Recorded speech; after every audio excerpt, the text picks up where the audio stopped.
I am so pleased to, one, have ended with Jeff Sauer, and second, to have Matt and Heather joining us.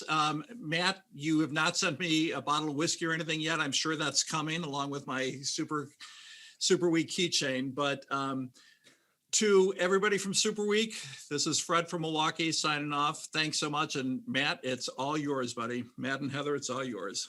Thanks, Fred. I super appreciate it. And I'm so bummed out that I didn't get Jeff's talk beforehand, because I could totally do with something to get rid of my double, maybe triple chin, my COVID chin. Yeah, that's a great session. I'm going to review that and get my lighting so I can look more professional. I was struggling with the lighting as he was talking about it. I'm like, he's watching real time, me trying to play with this new light. Where is he? Bring him back. Yeah, Jeff, that was a great set. That was a great session. Jeff, is this good? It's better, right? I added it. I was like, oh, wait a minute. I started too bright. Yeah, I'll send you a list of some things you can do, but I think that you guys are doing great for what you can for the equipment you have right now. Thanks, Jeff. It's the double chin though. I'm gonna be pinging you directly about that. Yeah, make him feel good, Jeff. Don't tell him, oh my God, that's awful. Encourage them. Tell them it looks great. So, Fred, totally appreciate it. And yeah, I really miss, Heather doesn't know this, and I'm sure the rest of the folks, many of the folks watching may not know this, but we've all, everyone who's spoken today and everyone who's just been on the screen, we've all had the pleasure of getting to interact with one another back here in Budapest, in Hungary, at this great conference, which really, it's one of those things when you tell people about it, you're like, well, you're basically sequestered on this mountain. You're not really in Budapest. You're like an hour and a half away. No, you really can't go anywhere else. You're basically stuck there for 3 or 4 days. And people at first are like, that doesn't sound like great. But really, actually, that's one of the main features, is because, we are all there. And unlike at other conferences that you go to, where the speakers, sometimes they get a little,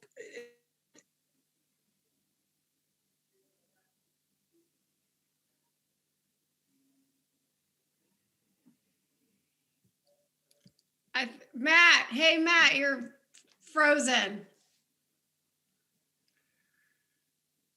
I think Matt is in the middle of a very, very deep thought. He's going to come back. So all the speakers do, I can't wait. I mean, we're about to get Matt Gershoff when he finally comes back and tells us what the speakers are doing, right? Hey, yeah, Matt. no, I think we've lost him. Oh, there he's back. Woo! Okay.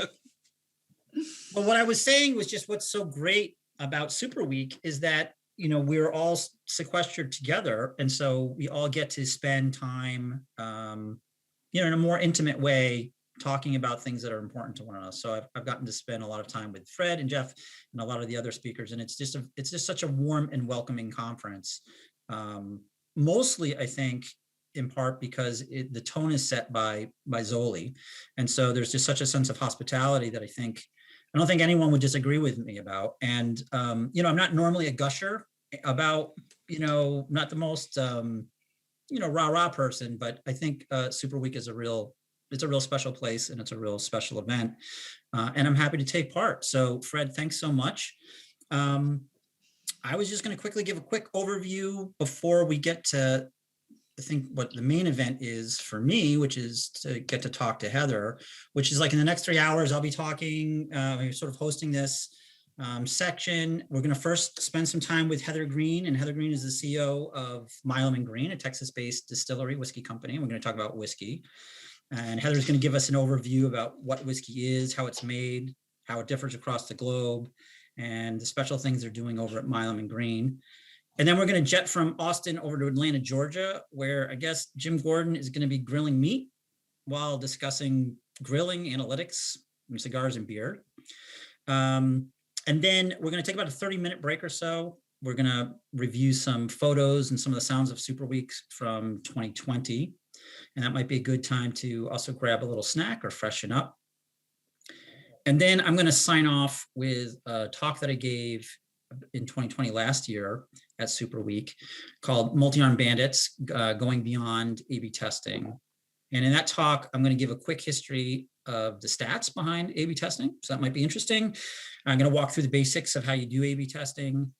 And then I'll define multi-armed bandit approach and then compare and contrast it with A/B testing. So that's if you're interested in bandits or you're interested in learning a little bit more about the background of A/B testing, stay tuned for that. That's going to be a good one. And also to make this a little bit more participatory, we set up a little fun quiz that everyone can take. And so I think there's a link down below that you all can click on to a quiz. And so all of the questions are based on things that we're going to cover in the next 3 hours. So if you pay attention to what's going on in the next 3 hours, the quiz should be pretty easy for you. It touches on things like whiskey and statistics. It's pretty easy. And so we're going to be awarding prizes to people who have the highest score, but don't worry if you don't do too well, it doesn't really matter. We're also going to be awarding prizes, just randomly selecting. So everyone has a good chance to get a prize. There'll probably be some sort of swag or whatnot. Maybe we can check to see, especially if you're in the US, if we can maybe send, maybe someone will win a bottle of whiskey if that's legit for us to send out. So without further ado, I would like to introduce Heather Greene. Heather Greene is the CEO of Milam and Greene Whiskeys here in Texas. She's also the author of this book, which is Whiskey Distilled. Oh, I think my background is making it so I can't see it. So I'll turn that off later on so you can see it. Oh, there we go, angle it. Whiskey Distilled, a populist guide to the water of life. And so if you want to learn anything about whiskey, it's all in here. But right now we have her in person. So welcome, Heather. Hi, thank you. Thanks, Super Week people. So I've got my glass of whiskey with me, and it's a bottle of the Milam Rye. So we can start. Cheers. I thought we could start at the basics. So let's start simple. So can you help all of us who maybe are new to whiskey, tell us what whiskey is? Yes. So at its very core, whiskey is a distilled spirit made with 3 ingredients, just water, yeast, and grain. That's it. That's how you make whiskey. You need those 3 ingredients. Now, around the world, like think of whiskey as actually an umbrella term. And then around the world, you have different styles of whiskey. So in Scotland, you call it Scotch, right? In Ireland, you have Irish whiskeys. You have Canadian whiskeys, you have Japanese whiskeys, which are really popular right now. And then in America, we have American whiskeys. And under that, you can see kind of there's a tree that basically roots that go down. So you've got whiskey, and then you have American whiskey, and then you have bourbon, you have rye, you have even American single malts, moonshine. Over in Scotland, you have your Scotch whiskey. So that's a kind of whiskey. And then you have your single malt Scotch, you have your blended Scotch, you have blended grain Scotch. There's actually 5 different kinds, and so on and so on. So whiskey at its general term is water, yeast, and grain distilled. And it comes from an old Gaelic word, which means water of life. Oh, awesome. And how is it that, how do people, so you have these 3 ingredients, and how do you go from those 3 ingredients to what we're drinking right Something here? magical. Right. Right. So you have 3 ingredients, and it is actually, that's kind of the fun about whiskey, is that with just core 3 ingredients, you actually have like this unbelievable cornucopia of flavors that can develop over time as you make your whiskey. So it's an aged spirit. So whiskey does need time in a cask. And this is why whiskey is valuable, why people pay a premium for it. And that's because you're actually paying and waiting for all that inventory time and all that beautiful aging. So those 3 ingredients are very basic, but then there's a whole host of things that can happen, how you create that whiskey. So essentially how you distill. How do you distill those 3 things? So distillation is really simply agitating a liquid. You're heating a liquid to create molecules and then condensing that again. So that's distillation, and you can do that in a small pot still. You can do it in a giant, what they call a column still, continuously 24 hours a day, 7 days a week. That's a very different kind of distillation.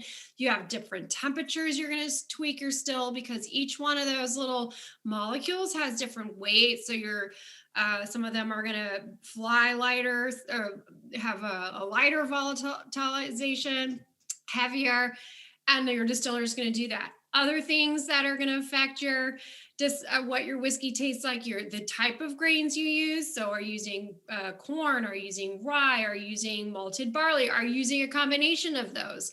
You're going to look at your terroir for your aging. So you're thinking of your sun, your heat, your humidity, where are you in the world? And then something what I like to call your social terroir, which is essentially how are the people involved and how are they creating that taste or profile of whiskey, because whiskey does require manual interaction. It requires somebody to work the stills, to work the mash tuns, to work all of that stuff, to decide what grains they're going to use, to decide where they're going to build a rick house or a warehouse. So all of these things come together and create the magic that's whiskey. So it sounds like it's a very sort of subtle, nuanced process, but it's also one that I find interesting, is that it's both agrarian as well as manufacturing in a way. So could you think about this a lot now? Yeah, it's really interesting. And so could you talk to us, like, just sort of step by step? So we start, maybe just go through it sort of linearly on how we go from grain, like what the process is. How do we process the grain to get it to— What's the journey? Yeah, the journey. So from grain to glass, what are those, maybe the key 3 or 4 main steps that are similar across the globe? And then maybe we can talk about how the different regional whiskeys deviate from those 3 or 4, whatever the main steps are in that journey. We always need your grain. So that's what makes it whiskey as opposed to brandy, which is grape-based spirit. So you always need a starch source. So in whiskey, everyone's going to start with a starch. No matter what, you're going to have your starch source. So let's say you have corn, rye, and barley in a tank. I need to create alcohol. How do you do that? Well, we need to make sure the yeast eats that grain, all the starches and the sugars in that, because the yeast, by doing that, by the way, that's called fermentation, it's going to create alcohol. It eats the sugars and then it creates alcohol, right? So that sounds kind of like beer. Is it similar to beer? You are making a beer. You are making essentially a beer, and then you're going to distill it. So whiskey is a distilled beer. So you're going to soak that grain. Everybody has to somehow take the seeds are they protect themselves in that hard casing. So, a seed is crispy, right? So I need to get at the sugars inside. The process of mashing is going to happen universally. That's when we heat it in water so that we kind of soften the outer edge of that seed so that the yeast can eat at the sugar. So we're going to have to do that no matter where we are. That mashing and fermentation time will affect flavor and how they do that. So then, the mashing, it's getting nice and soupy. So it's like easy for the yeast to get at it. Once it's nice and soft, you throw the yeast in. The yeast will eat the sugars in that and create alcohol and also CO2. Now you have and the soupiness that's where the water comes in. So is it that we've made a soup basically with the grain and the water, yeah, and then we've thrown in the yeast, and so we want to make almost like a I don't know. We want to. The mash is the soup. Is that right? The mash is the soup, and then it goes on, and you're going to add your yeast, and that's a whole nother. That's your maybe you'll get basically a low ABV in that. So that can depend.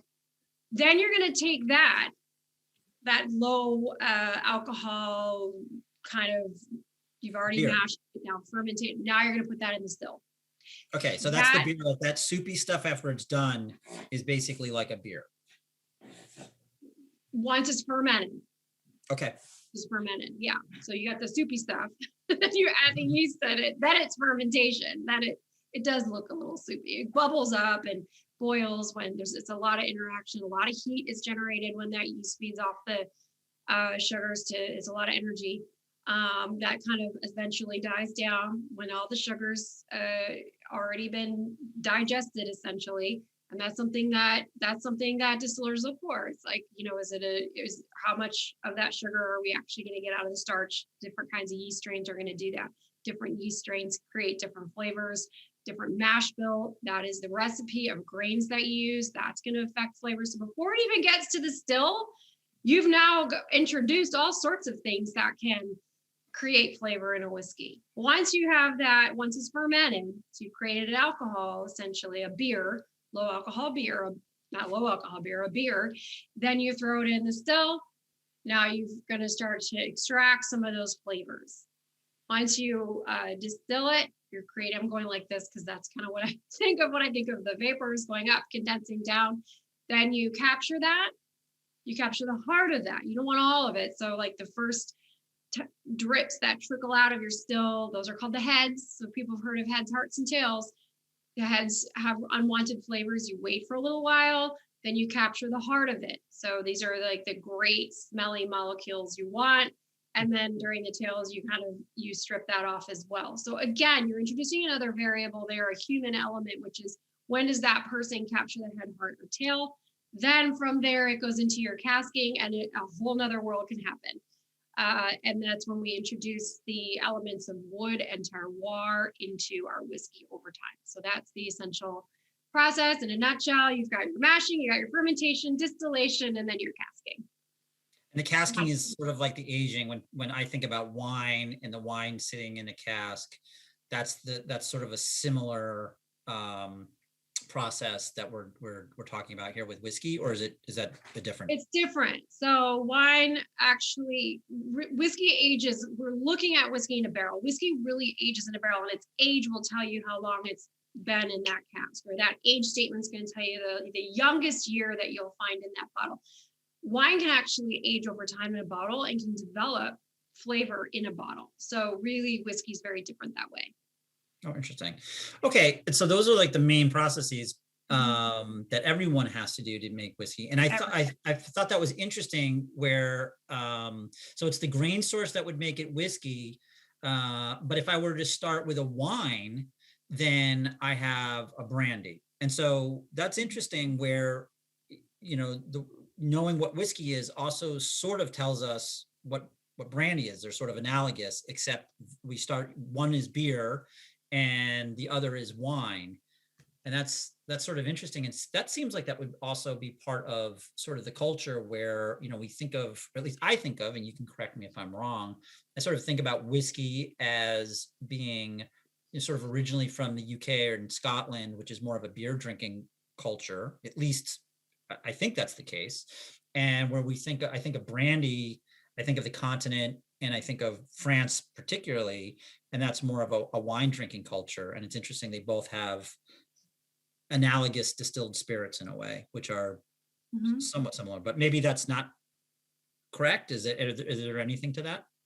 Yeah, well, there's the grape, what we generally would call a grape grain divide. So the northern part, the colder parts of where you're going to be growing grains, you will have probably someone crafty made whiskey out of it. So whiskey was, like you said, originally agrarian, and these were ways to preserve grains. So instead of letting it rot it's very heavy to transport, farmers would distill it. It was a way to save, it was a way to preserve grain in a way that wouldn't rot, and it was easier to transport in a barrel.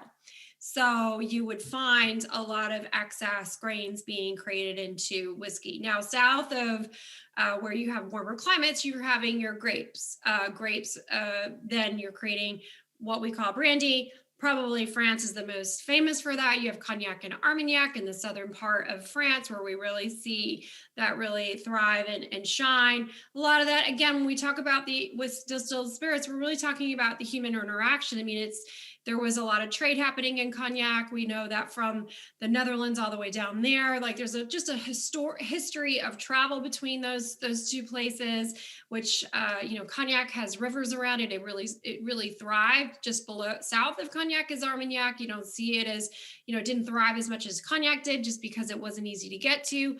They have their own kinds of stills. They call it a Charente still. It's very different than the kind they use in Scotland and in the kind of the Celtic regions, but then also in America. So we do American brandies as well.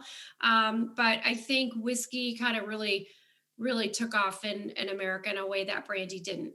And it makes sense. I mean, France is just a wonderful place, grape growing region. You do see some great brandies in Northern California as well. Interesting. And so I'd like to touch upon that, because that is something that I think it gets a little confusing, where we now know that whiskey is just sort of this general class of distilled spirit. Could you kind of walk us through, what makes something, say, a Scotch versus what makes something, say, an American whiskey or a Japanese whiskey, whichever? Like, what are sort of these deviations from this core process and manufacturing that make something a Scotch or an American whiskey? Well, the first thing that would have happened was they would have naturally probably made, or we would have made it. Let's just use like America as an example. Like bourbon becomes bourbon. What makes it different is like the use of corn. Well, corn was growing here and became kind of a really big, important crop in America, but they wouldn't have originally tried that with corn. It would have been the same kinds of grains you would have had in Europe coming over. So you start with basically your environment, what's around you. And then over time, what made these things very hard, fast rules, like what makes Scotch a Scotch, what makes bourbon a bourbon, are then the government that comes around and adds basically a ring fence around and says that if you want to call it a bourbon, you have to do these things. And those things are kind of rooted in the historical process, the way it kind of evolved into that. So it's not like they just decide like, now you have to be called a bourbon, you have to be made with green grapes. You're not going to do that. It's like they're kind of solidifying what happened anyways. Scotch Whisky Association in Scotland, they're going to define what a Scotch is. So a lot of what we define now as a Scotch or a bourbon or a Japanese whiskey are very clearly defined as well by the government. So again, I love the idea, and I've been thinking about this a lot, that whiskey and all of these great foods and wines are just as much a part of the people and protecting the provenance of it. And how people interacted with their grains and their environment over time, and then it kind of became, law. So could you tell us? Mm-hmm. Could you tell us what that? So for Scotch, what is that ring? Like what So a few defines things. Scotch? Yeah, so there's a lot of parameters, but the most important thing is a Scotch must be made in Scotland, aged for 3 years on Scottish soil. Now there's 5 different kinds of Scotch. Once you go into that, there's a bunch of legal things that you have to do to be called that. So let's take the most popular kind, single malt Scotch in Scotland. So single malt Scotch, that to be ordered to have that on the label. When you see single malt Scotch, single means one single distillery from Scotland, made with malted barley. Okay, so and you're from Scotland. For example, bourbon is made with at least 51% corn. It has to be in brand new charred oak, meaning like it can't have ever had anything else in that cask. In Scotland, they don't have that rule. So again, there's a big differentiating factor in flavor, because that brand new oak cask gives American whiskey a very, very different flavor than, say, Scotch whiskey, which can use our old casks over there. Now, another thing, if you notice, I said single malt Scotch. The word single changes. So over in Scotland, single means one single distillery. Here in America, that's not what that means. Single could refer to one single barrel, meaning that your whiskey, it comes from one single barrel, as opposed to vatting it or batching it together. If you're in Scotland and you're a single malt Scotch, and you are also bottling from a single barrel, you would see single malt Scotch, single barrel.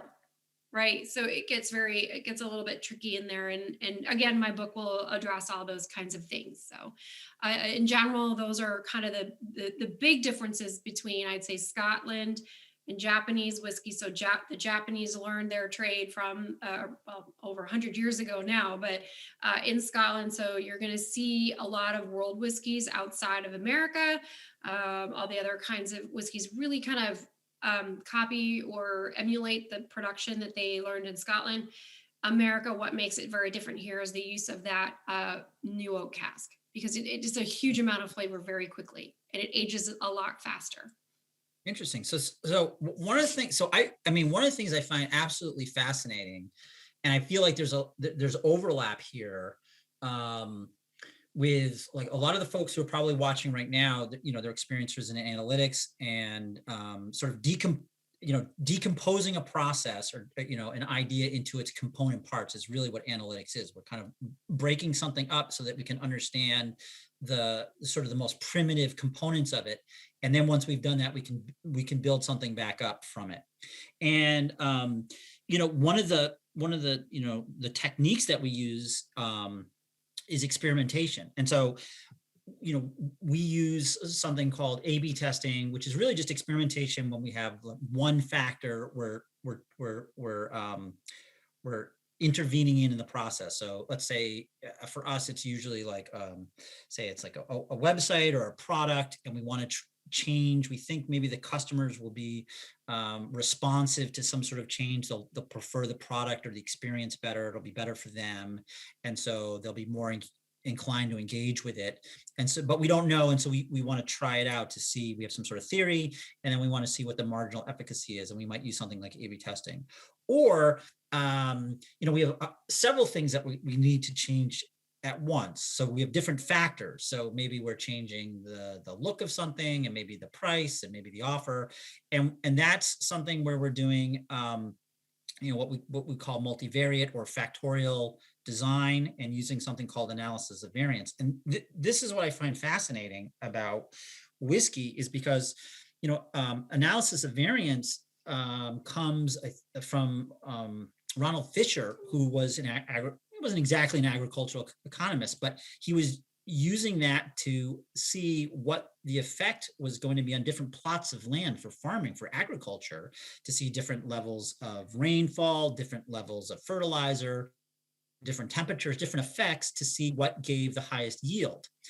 And so what I'm interested in is the fact that really whiskey touches on so many things, it touches on culture and taste, but also it touches upon the land and agriculture, and it also touches upon a manufacturing process, which also uses these methods with statistical quality control. I'm wondering, you know, what are you folks doing at Milam and Greene? And is this something that resonates, and do you run experiments? And is this, since this is the type of thing where maybe are there different things that you play around with in a formalized way to affect the flavor and taste? Yeah, so we actually do it from what you're saying. We also do it from a marketing perspective, right? So we also do that kind of stuff when we're trying to like figure out who our customer is, where they are. So from like a purely like what you guys are doing, you know, we're working on that as well. But from just an experimentation of the whiskey itself, sure. Like if you're using the effects of, I mean, we look at the effects of different yeast strains on flavor, but also yield. So you want to know, like, is your yeast yielding more or less alcohol? We want more alcohol, not less in whiskey, right? So we want our yeast to be able to do that. We don't want our, basically the yeast to die off or to be finished ferment. There was more to ferment and it didn't. So you can experiment with that in terms of the percentage of alcohol, but also flavor. We experiment with fill strength. So do you fill a barrel? So there's different percentages of alcohol in the spirit. Do you fill it at a low proof? Do you fill it at a high proof? Because that will change the flavor. Low proof, filling it at a low proof tends to, the theory is over time, you'll have a richer spirit than you will at a high proof fill. So you look at things like that. We look at char levels. So Charring is the amount of fire, essentially, how you scorch the inside of the barrel. The reason why we do that is because we're seasoning that barrel. We're opening basically the nooks and crannies of the wood, and we're allowing that ethanol to get into the nooks and cranny of the cask to extract and pull flavors and all that kind of stuff. But there's char levels 1, 2, 3, and 4. Like, how deep do you want to go to the charring? Well, if you're in a really hot, dry environment, maybe you don't want to really extract so much flavors because the environment's going to also really push that out of the wood. If you're in a very temperate area, maybe you want to char deeper. So there's all these different experiments you would do. You would also look at maybe doing the exact, like right now, what Milam and Greene is doing. Like we're distilling in Blanco in Texas, and we're distilling in Kentucky. We're doing everything the same. We're same mash bill, same yeast. Actually, not everything's the same. Same mash bill, same yeast, same people, which is really important. But we're using a different still size, and we're going to age them in both Kentucky and Texas, and we're going to see how those change. That's interesting. So so for us, that would be a two-way factorial design, where we have That sounds fancy.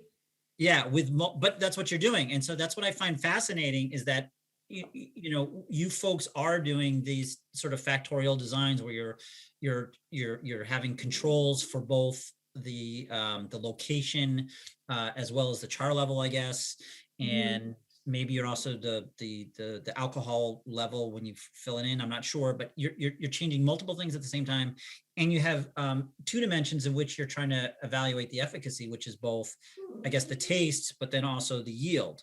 So it's fascinating that in the manufacturing process of whiskey is embedded these notions of sort of design of experiments, which is the type of work that we also do. So it's fascinating. I find it fascinating.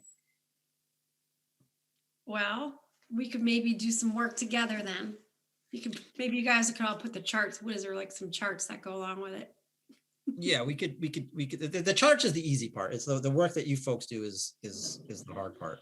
So yeah, we're excited. Milam and Greene is doing some really fun experiments. We do that all the time. We have different parts of the warehouse even. I mean, whiskey is very sensitive to sun and rain and humidity levels and wind and where in the warehouse and how it's agitated even physically on the outside. So there's a lot that goes, I would say almost like sometimes what's most overwhelming with whiskey is there are some, from all of those pieces of the process, there's just so many elements that can affect flavor. It's hard to isolate them or decide what pieces you're going to play with. You're actually kind of thinking like, well, maybe this will make the most difference or maybe this won't, So we're coming close, I think sort of close to time. So I want to hear a little bit about the different types of whiskeys that you make.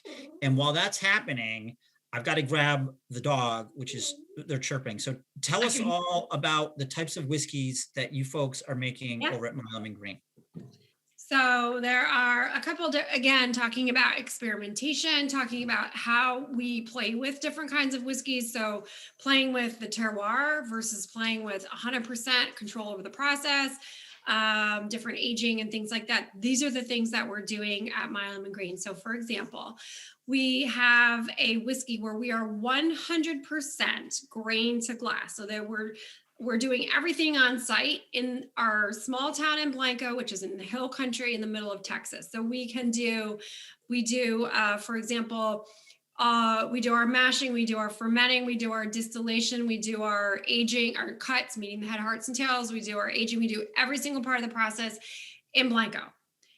That is our distillation grain to glass. We also, though, do other things where I get casks from different parts of the United States, and I will batch that in with what we do in Blanco. That yields yet another flavor. We do single barrels, which is when I go out around the United States and I find some of the, when I find, he looks funny with the mountains in the background. It's driving me crazy. That's kind of amazing. It's popping in and out. So Franklin wants to know about whiskey. He wants to know about whiskey and factorial Nova design. Well, you interrupted this fabulous this thing I'm talking about my brand, but I will tell you something. Franklin likes Scotch because we tried it once. We had I had him sniff Scotch and bourbon, and he was definitely a Scotch. He's a connoisseur of a nice Isla. Oh, Yeah. I don't know if you like that. Interesting. So he's He so likes is it Isla or is he more of He an liked that. island? No, he liked that Isla, the smoky peaty whiskey. Oh, okay. Yeah, he liked it. All right, fair So enough. just going back to the brand, what I was explaining was that we do all sorts of different kinds of whiskeys, playing with that different ways you can play with the elements to create flavor. So we do have whiskeys coming in where it comes in and then we just play with a terroir. That's our port finish rye. So we bring cask in from Portugal, as this port. So it comes in from Portugal, and then we age that whiskey in the port barrels in the Texan sun. And so we get to see how the terroir affects our whiskey and how that changes the flavor, the rate of maturation, all of that kind of stuff that happens. So there's just a lot of stuff that we play with and we really like it. But at the end of the day, we are whiskey drinkers. So our distiller is Marlene Holmes. She was with Jim Beam for 27 years. She's a really great distiller. And again, we have an amazing beer maker, Jordan Osborne. He is somebody who's very, very meticulous with his mash and his fermentation. He uses 2 different yeast strains actually, and he does them in 2 separate processes and then combines them before distillation. So we actually have a proprietary yeast recipe and how we use it. So all of these things come together at Milam and Greene. But the important thing is we're all whiskey makers. So at the end of the day, it has to just taste good. We think it does. So, and I'm judging from what's happening this year, we've been able to expand and we've gotten great press and awards. So I think we're in a good way. Yeah, I saw you folks had some reward, a fair amount of awards for the rye. And I didn't know, is that common that it's double matured in port casks? Is that something that happens often? Because I know like with Scotch whiskey occasionally, like I think the Balvenie does something in the port. I think they do something like a port, which is, and that's a really nice whiskey, and this is really nice. And so, tell me, is that common for American whiskeys to do this sort of double maturation? You do see port and sherry and things like that. What is different about this is that it's using rye. We were told, or I was told, don't use rye because rye is a very strong grain. So rye grain, in order to be called bourbon, remember I talked about those laws, you must use at least 51% corn. If you want to be called a rye, you must be using at least 51% rye. Okay, so that 49% in American whiskey and bourbon or rye is up for grabs. You can use this, so you're introducing more variables. You can use wheat, you can use more than 51% corn if you want to. You can use rye, you can use that's what's called the mash bill. You could use sorghum if you wanted to, as long as it's a grain, you can throw it in that 49%. So and that rye, Pappy Van Winkle that's a wheat. Is that right? That's a wheated whiskey? It is.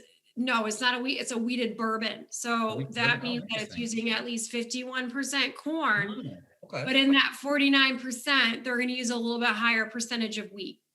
Oh, interesting. Oh, okay. And are there any whiskeys that use 51% wheat, or that's just not done? You wouldn't do that? No, that's what a wheated whiskey would be.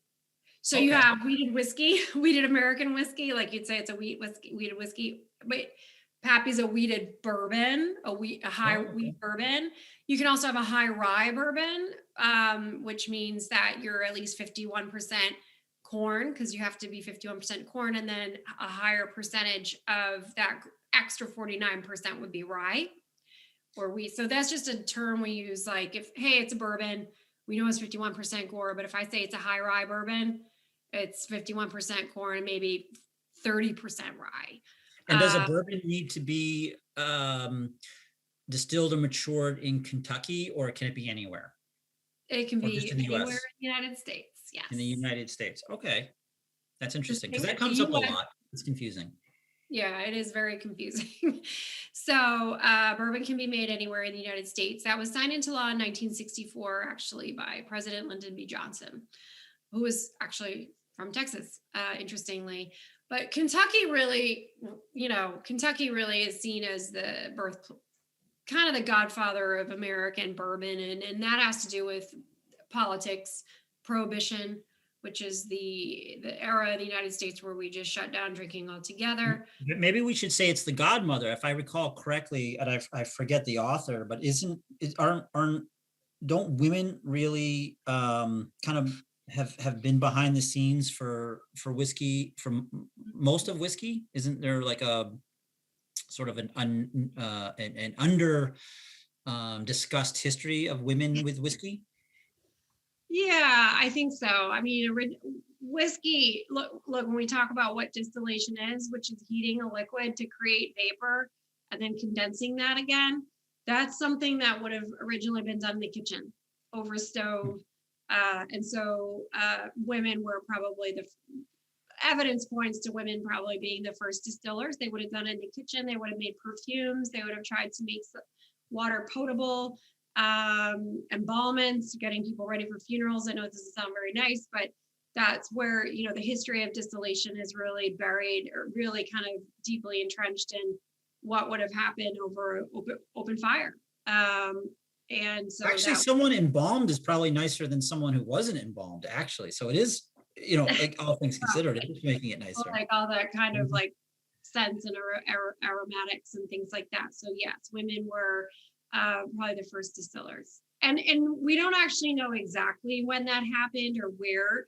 There is evidence of distillation happening in different places around the world. So we're talking like South America, parts of China, the Middle East, and things like that. So right now, everybody's sort of trying to pinpoint where that was. The reality is it may have happened in a few places, but it's thousands of years old. And it was probably in the kitchen. Men were out. We're pretty close to time. Is there anything else that we should know about whiskey or Milam and Greene, where if we're in the US, we can get access to? For those of you who are in the US, you can go to milamandgreene.com and you can order it. And then you can find me at the Whiskey Authority on Instagram or Heather M. Greene on Twitter. And I'm always available to answer questions about whiskey. And take the quiz. Take the quiz. And then if we're allowed to, legally, at least one lucky winner, and probably more, will win a bottle of whiskey. So take the quiz and you'll get yourself a bottle of Milam and Greene if you're in the United States. Otherwise, you'll get other swag. There are prizes to go around. And if you are interested, we won't spam you or anything, but if you are interested, we can get you more information about it. Yeah. But take the quiz, it's fun. It's a good quiz. Take the quiz. I think I saw the quiz earlier. I think everything you heard is in that quiz. Yeah, I think actually we covered a lot of it. I thought some of those stats questions, they're covered in the multi-armed bandit, but actually we hit some of the stat stuff. So hey Heather, I really appreciate you taking the time to educate us about whiskey. It's actually, I just find it so fascinating. It's just not about the drinking, but the fact that it's an agricultural product, it's a manufacturing product, and then it's just such a cultural experience. Mm-hmm. It just really is fascinating. And that's not just because I've had several glasses. Or that we know each other pretty well. We might know each other pretty well. Okay. Thank you so much for your time. I really appreciate it. Bye. Franklin says bye. Bye, Franklin. I'm sure he'll be making more appearances. I hope so.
Austin, Texas, and we're going from Austin and whiskey, and we're going next up to Atlanta, where Jim grills meat.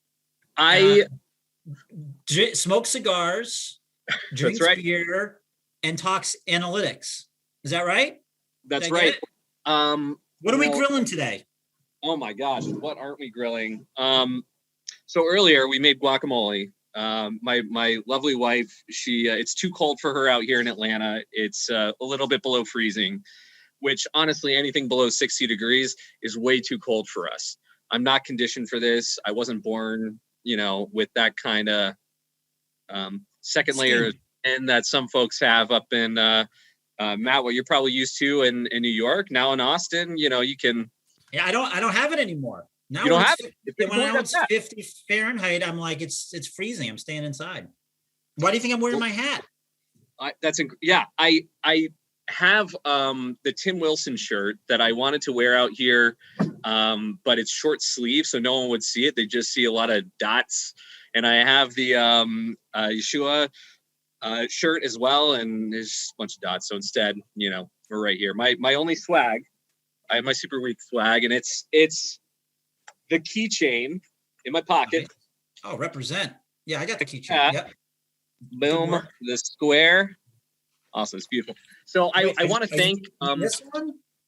that exact one. Yep. You too. Like if you go to Super Week, maybe you can get yourself a keychain. I do want to 2022. Look at behind me. How beautiful is that? 2022. I want to thank Everyone should sign Petra. I want to thank Zoli, and Matt. Mostly Petra. It's been too long. Super Week is an experience. It's not just a conference. You have conferences out there where you kind of get herded like cattle from place to place. Super Week is an experience. You don't necessarily, you go to be around the smart people and you stay to be around the smart people, and it's like being around them. It's not just like you're drinking from a fire hose and figure out what we're doing next. But Super Week, being up there on the mountain with folks who you look up to, like Matt. I remember when we first met. I think gosh, it was years ago. I think at a unconference or unsummit. That's right. Back in Vegas. And there are only a few tiny few conferences where you get that personal experience, that you meet people that it's just unforgettable. Super Week. Yeah. Yeah. I think it's intimacy. For me, the word is, and it's an intimate experience where you get to interact with one another as fellow human beings. And there really isn't that kind of weird hierarchy, or when you're talking with someone, they don't have sort of furtive glances where they're trying to figure out who the person, where they could. There's no sort of selling going on, so there's not that energy. And it's really just people sort of allowing themselves to let their guards down. It's a safe space.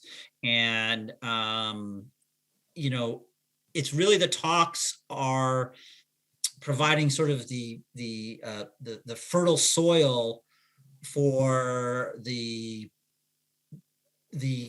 growth of the conversation afterwards is really where sort of the fruit is born, I think. So there's no better icebreaker for that than Yeshua, who he's the reason I was there last year. I mean, Zoli, Yeshua, it's just been like, there are too many people. And Petra and the whole team. I mean, it's just, there's such a sense of hospitality that's amazing. So, well, and what's crazy is, especially early in your career, you see all these names and you see these people who you look up to. And I, early in my career, I looked up to too many people to name. And it's a lot less intimidating when, you're all kind of just people up here on the mountain, just chilling and drinking and, or not drinking, and eating. There's Coffee. A lot of food there. The food at the conference is excellent. Across the street, there's this hidden gem. It's not that hidden because it's across the street, where, if you just want to get out and take a minute for a break, and you go there, and there's like a phenomenal chef there who makes some excellent food. Really, it's like you're not necessarily abandoned on a mountaintop at Super Week. You have kind of the full package there, and it's crazy.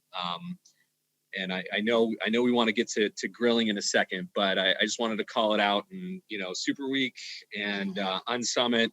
Super Week's my favorite conference that I've been to by far. And those conferences that just bring people together for the sake of making connections. It's the type of thing that you really long for during this pandemic. Is you sort of appreciate what is lost, and something like that. Like the other like business conferences, like whatever, that they're perfunctory, but like I think with something like Super Week is it is really about establishing connections with one another. And I know that sounds corny, and the people who haven't been or listening are like, that sounds kind of it's corny. Totally corny, but it's true. But it's totally true. And it's just, a lot of it is really just Zoli sort of sets the tone for it.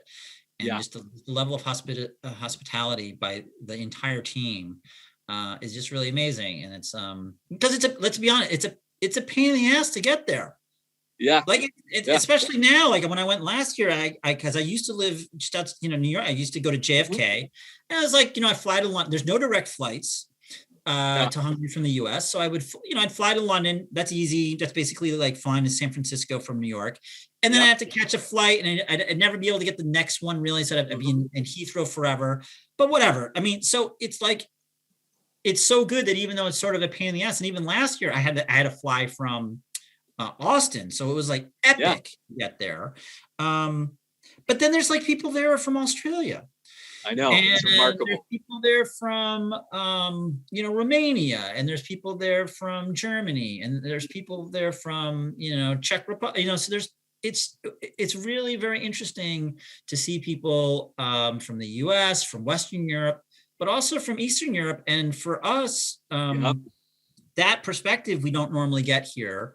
And so it's fascinating, I think, and you learn a lot of sort of cultural nuance. You also learned, let's be honest, you will get a little bit of an eye roll from the bar staff, and I wonder if during the picture section, I wonder if there'll be like, I hope there's some shots of the bar staff like either rolling their eyes or muttering to one another. The staff does a fantastic job, by the way. They work so hard to try to feed our drunk asses more beer. And yeah, it's funny. And it's not just the Americans though, even the Finns. Yeah, I know. Everyone's always like, oh, Hungarian, it's like Finnish. No, it isn't. Because it's like the Finns aren't having any better, because there will be people from Finland there, and it's like they're not more ingratiated with they're not nailing the Hungarian either, but it's amazing. We try. We give it our best shot, and actually, it's like, just remember. I think, and Petra, you're going to yell at me for butchering this, but Kosonom, right? Kosonom. Thank you. Yeah. Yes. Yeah. Boom. Yeah. Got confirmation. Awesome. So Jim, I'm going to let you go, but I want everyone to know. We could make this we're, a hour segment, honestly. we're all excited that you're gonna lay out your multivariate factorial design for how to optimize grilling. So we're all going to be looking forward to that. So you can kind of lay out your experimental design on how you've optimized your barbecue. Let's do it. I got 2 grills going. I got a bunch of food ready, and we're going to make it a party. All right. So let's start off with the drinks. What's important? And I know we just talked about a lot of whiskey with Milam and Greene, and I have whiskey and a drink. So like I was kind of getting a head start with some Four Roses and Coke Zero. I'm from Atlanta, so it's got to be Coke. But I've got some Delirium Tremens, and I don't know how to pronounce this. Quack. I don't know. I just went to the farmer's market and bought some Belgian stuff. So this is what we're going to deal with today. And also, I want to shout out to my best friend and co-conspirator here, Kevin, who's going to be helping me out with camera stuff and taking us around, because we have a couple things going on here, right? We got a grill up here, and I'll show you the grill in just a second.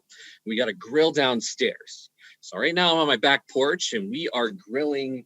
We're getting the grill ready for some strip steak, New York strip, I don't know, whatever, strip steak. And then downstairs we got tri-tip going on. I've never made tri-tip before, so this will be kind of an adventure for us. The tri-tip, I had to get started a little bit early because we're smoking it at a low temperature. So by low temperature, I'm talking like 225, 250. It's not as low as I could go, but for the sake of time, I wanted to, put it at a reasonable range. Started that one about an hour ago. And what we did was we seasoned it with some salt and pepper. So some kosher salt and some pepper. By the way, this is my favorite pepper grinder right here. It's like this thing, you just go, and it grinds the pepper. So convenient. My mother-in-law got that for me for Christmas, so it's great. And I also put some sort of legit Hungarian smoked paprika on there. Now, I would love to put some hot paprika on there, but my little 2-year-old might want some of the beef for a sandwich tomorrow, so I stay away from the hot stuff when it comes to him. Additionally, actually take a look at the strip steak right now. So this is what we're going to be reverse searing.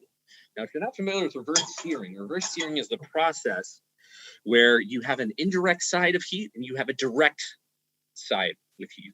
Now, actually, let's show you what the grill looks like real quick. I'm going to unplug my laptop so we can bring you along with us. I'm going to hand the camera over to Kevin here. And let's actually, I got to get this kind of untangled a little bit. All right. So, I don't actually see so it. what we have is 2 different sides. So you can see on this half right here, we have direct heat, and on this half, we have indirect heat. Now, what I'm going to do is lay the steak down on the indirect side and let it sit there until it reaches about 109, 110 degrees. And then, this is when the fun part hits. Once we lay it down and get it to about 110 degrees, we let it sit for 15 minutes. This is when the real fun game of trying to get everything done, everything ready all at once happens. And what we'll do is put the steak directly on the coals. Now, what that's called is caveman style grilling. That's because we literally put the steak directly on the coals. And that gets it a nice char and a nice crust on the outside.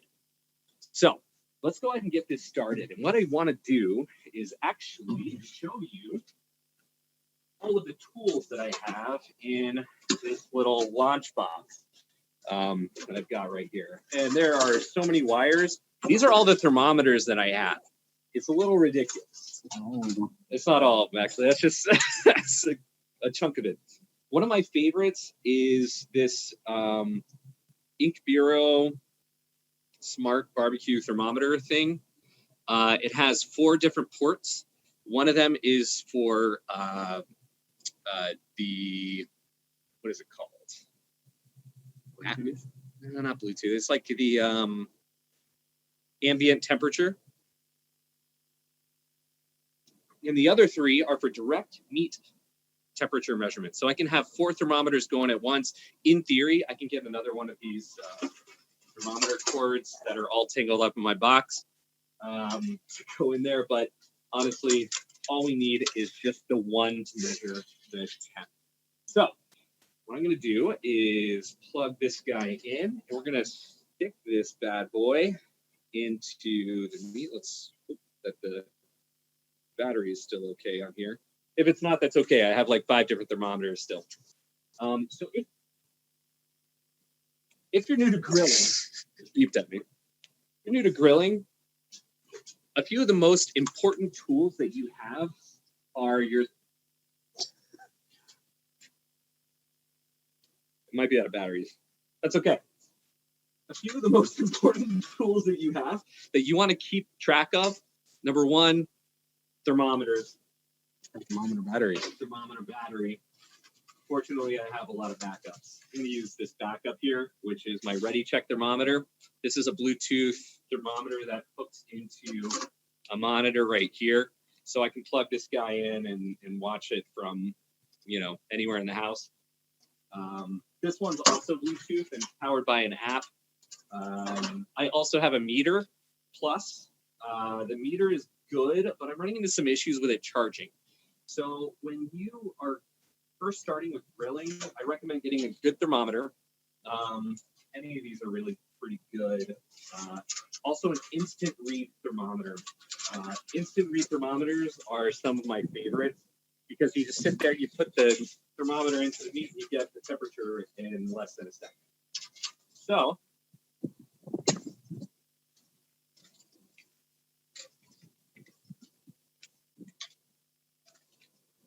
it's a little windy here, so forgive me if it's if you hear the wind. All right, let's hope this guy works. There we go. All right, so I'm going to plug this into the meat. Boom, right into the center. One of my other favorite tools when grilling, tongs.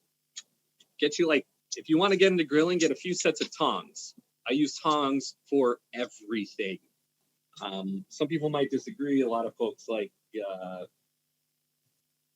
are wrong. Tongs are the best tool when it comes to grilling. So let's actually put this guy on the grill. And what we're going to do is drop them on. We're going to wait until this hits about 85 to 90 degrees. When it's 85 to 90 degrees, we're going to flip it. That's just to get an even burn and grill marks on both sides, which is my preference. But we also have asparagus right here in the middle of the table. So we're going to be cooking asparagus with this. I think Jen Coons might have requested some asparagus. And what we're going to do is oil this up with some garlic confit oil. So I made this by putting garlic in some grapeseed oil and baked it at about 250 for about an hour. Oh, cigar money gone up. And once you bake it at 250 for about an hour, the garlic turns brown-ish. So it's like you basically know it's done. And you can put that garlic on anything. I put it on steaks. I mixed it with vegetables. But what we also have is a garlic oil ready to use for any recipe. So what I'm going to do is screw this open. And it's good for about 3 weeks. So I'm going to take this oil and just kind of drizzle it on. I'm using a spoon so it just doesn't go down the side of the container. Spooning more on. Spooning some on. Needs a lot of oil just because it's going to add, this garlic oil is going to add some flavor Some people are probably looking at it saying, Jim, stop, too much oil. I don't care. That's what we're doing anyway. Okay. And let's get it back up and add some kosher salt. Blub, blub, blub, blub, blub, blub, blub, blub. And let's add some pepper. And what we want to do is soften up the asparagus a little bit before we put it over a direct flame. So let's shake this up a little bit and seal it. And what I'm going to do is just take it, pop it on the grill right here on the side. And that's going to do its thing. Okay. Now that we're done with that, let's pour beer. If you're following along, now's the time to drink.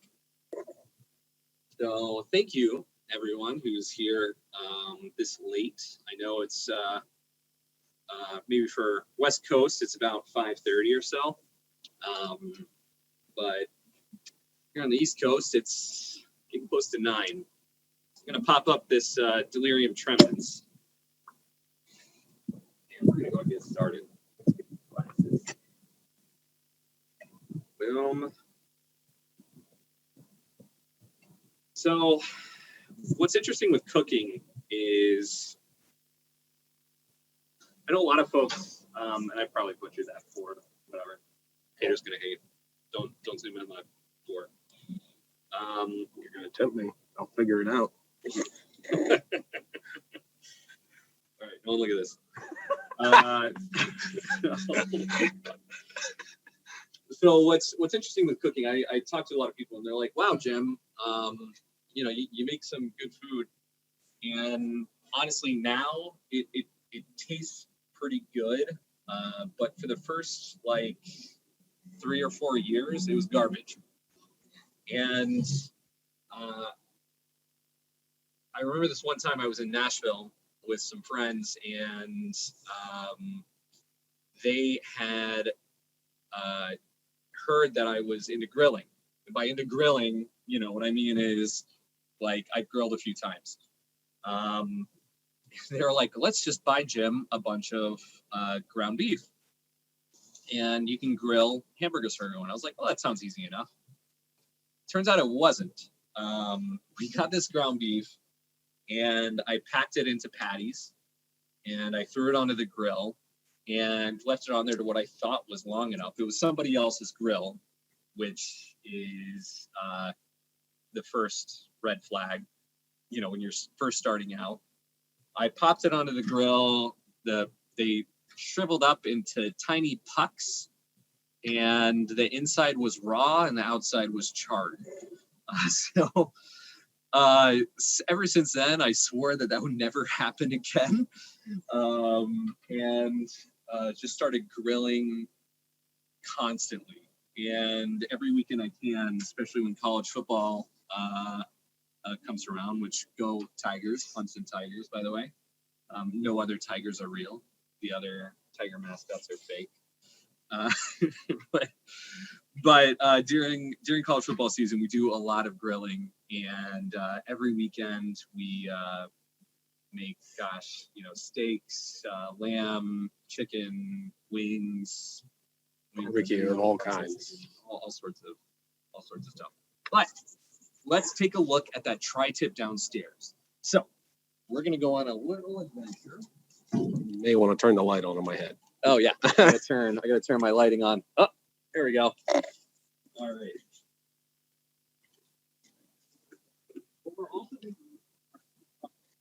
Now you can't be in the South. Oh, can't really see. Yeah, I was about to say. Without having something that's fried. And we're gonna get some light in just a sec. Hey there. And here is the. Oh, can you see it? No. Let's see here. Oh my gosh, it is so dark. Here, let's move over here. Say, I have my phone in my pocket. That pocket. I don't know. I can't grab it. Yeah, hold on. All right. Hang on. We're doing this. This is like Blair Witch Project. So you camera yourself and all white. There we go. All right. There's our tri-tip right now. And this has been on the grill for, gosh, what time is it? 9:10, probably about an hour and a half. And what we'll do is we're going to take in a little bit the instant read thermometer, and we will take its temperature. And what we want to do is pull the tri-tip off the grill at about 100 degrees. And that's when we let it sit for 30 minutes so it can get up to a better temperature. And then we will sear it. And the searing obviously locks in the juices and stuff like that. And once it's seared, we can slice it up. Now with tri-tip, often what you want to do is slice it thinner. And I'm just reading, like, I'm new to tri-tip. You know, some folks, different strokes for different folks. But what we're going to do is slice it up into thin slices so we can use it on stuff like sandwiches. So with that being said, let's go back upstairs. And now that the froth is gone from the wonderful beer pour, what I'm going to do is talk a little bit about analytics and while we wait on some of this stuff to get up to temperature. Now we're back upstairs. Okay. Oh, working on the camera. Thank you, Kevin. All right. Cheers, y'all.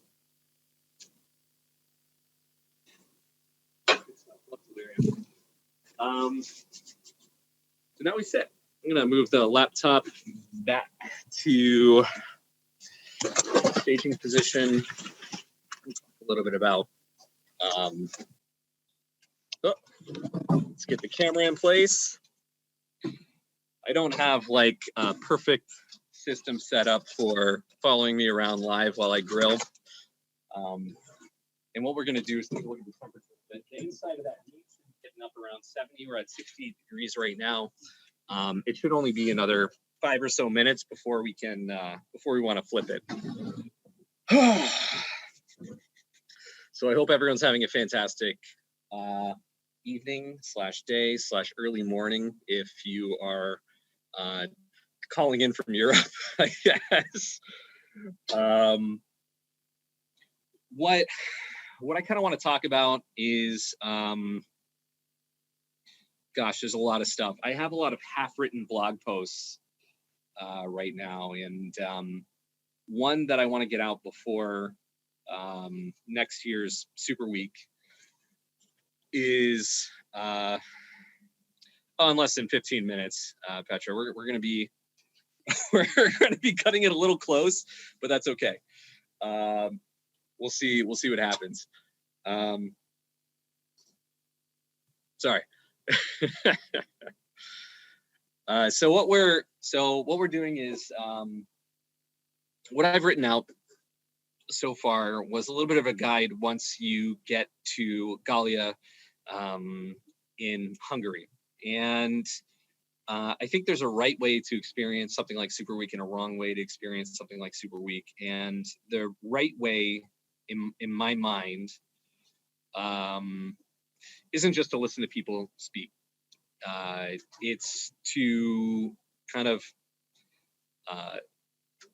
enjoy the atmosphere while you're up there.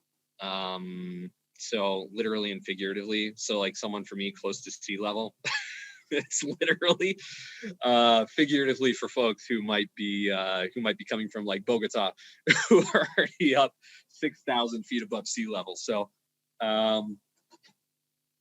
but we learned a lot. I think last year, one of the biggest topics was on privacy, and a lot of stuff that's going on right now for me is it's a seismic shift, and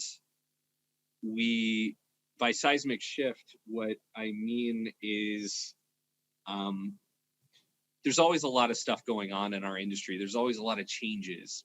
And I think the longer you're in the industry, it's easy to say the more things change, the more things stay the same.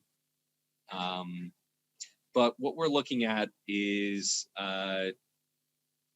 an interesting transition from client side to server side. Now, you heard Simo talk earlier, at least I hope you did, about server side tag management. And it's really interesting to hear how our jobs may change for a lot of our clients and or a lot of our organizations as well, moving to server side. One thing I do want to emphasize is, I talk a lot about data layers, and data layers are more important than ever when we think about getting consistent data and ensuring that what we're measuring is easy for our, I say our partners, and that's because I come from kind of a development side, easy for our coworkers to analyze, or easier for us to analyze as analysts. Because I started off as an analyst and then kind of worked my way backward to development. So there are a couple blog posts that I've written out, half written about stuff like that.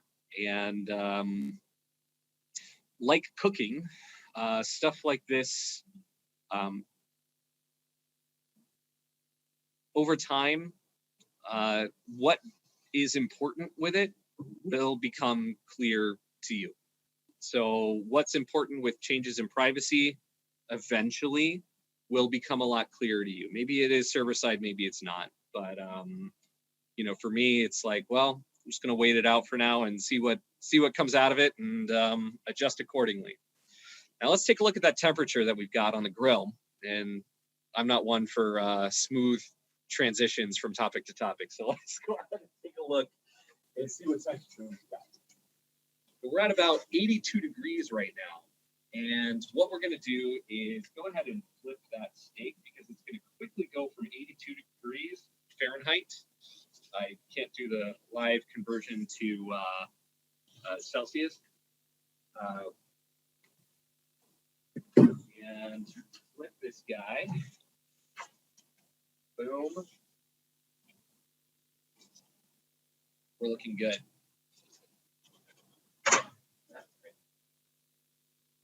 Cool. All right, now we're at 84. So we're getting close. And let's actually migrate inside. And what we're going to do is make our French fries. And shout out to Till Gutner on Twitter or real life. Met him once in real life. Fortunately not. Meeting someone once is never long enough. So we'll migrate inside, because he taught me how to make the perfect fry. What's great with these fries is that, sorry, I'm going to take you into my house. I got to be kind of quiet because my 2-year-old is asleep.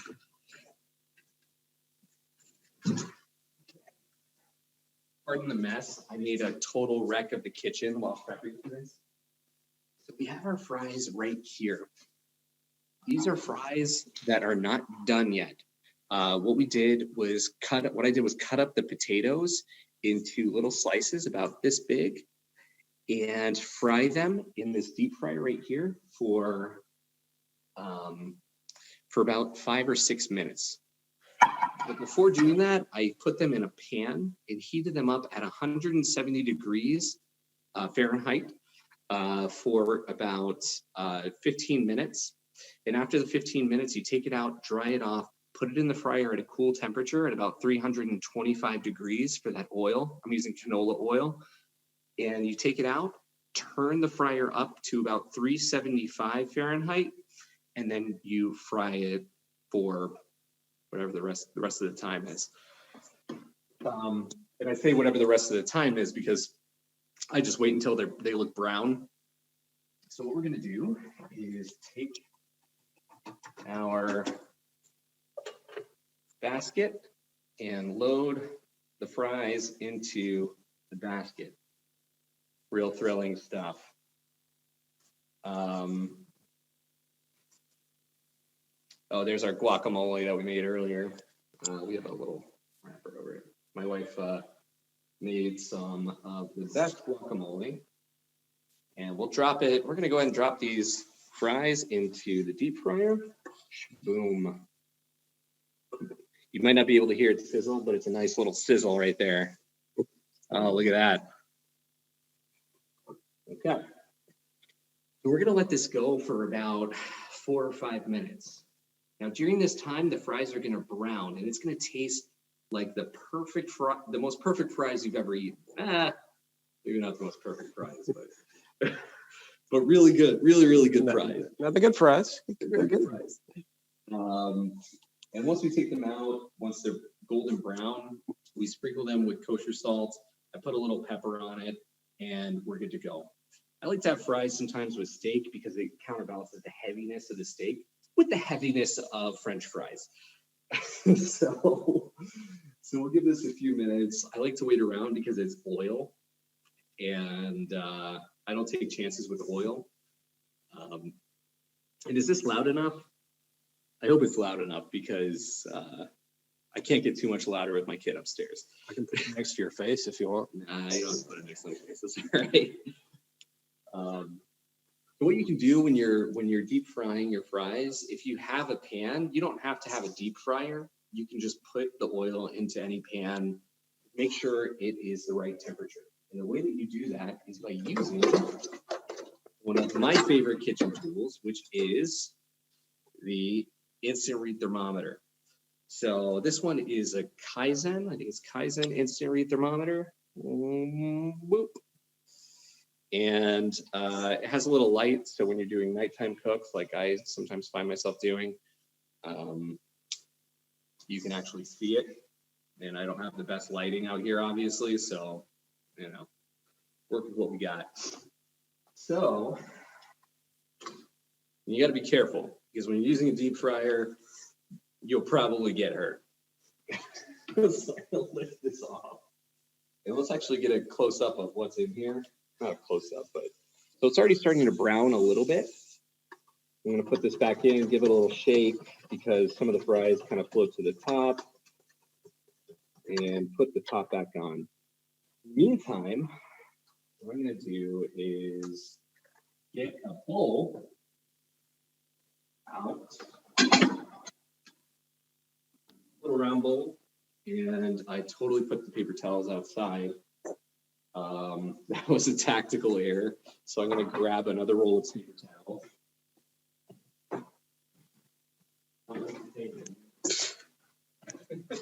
Enjoy the entertainment. All right. Another roll of paper towels. When I do cooking, I am all over the place. So this is probably as stationary as I've gotten, which is sitting out on the porch. Usually it's a mad scramble between the porch, inside, downstairs, upstairs, measuring the temperature of everything. It gets a little hectic, but it's fun. Keeps you busy. All right, so I'm going to take a few pieces of this paper towel, push it into this bowl. Boom, like so. Let's take another look at these fries. We're looking pretty good so far. I'm gonna shake it up a little bit more.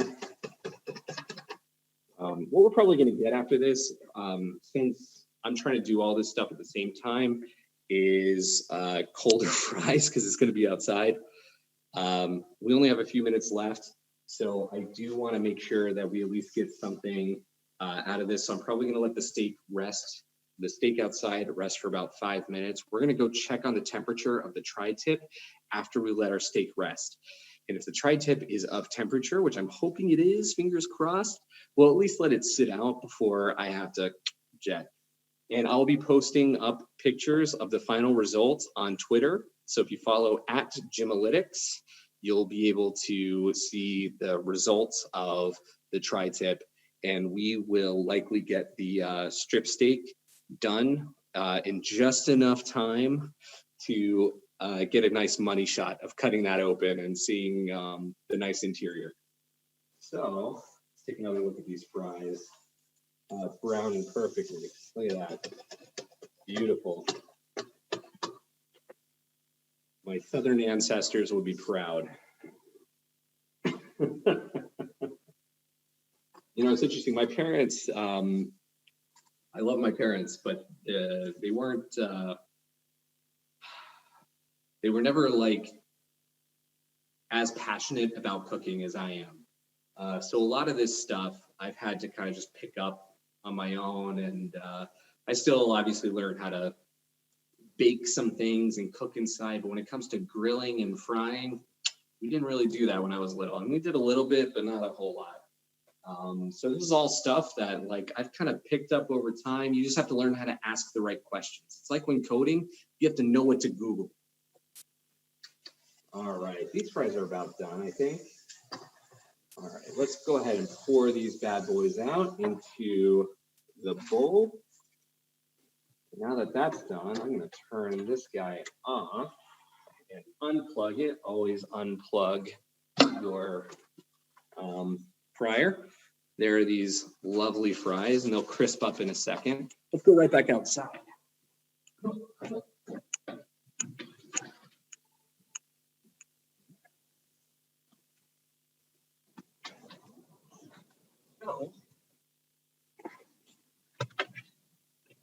Yeah. Take this off. This is way above temperature. It's at 117. I wanted to pour it at about 111. So this is going to be closer to. This is going to be closer to medium rare. Because I was inside doing a lot of camping. So there's the steak. Turning off the thermometer. And what we're going to do is crank this heat up. So I'm going to open up this grate. And, the vent's already all the way open. Take a look at this asparagus.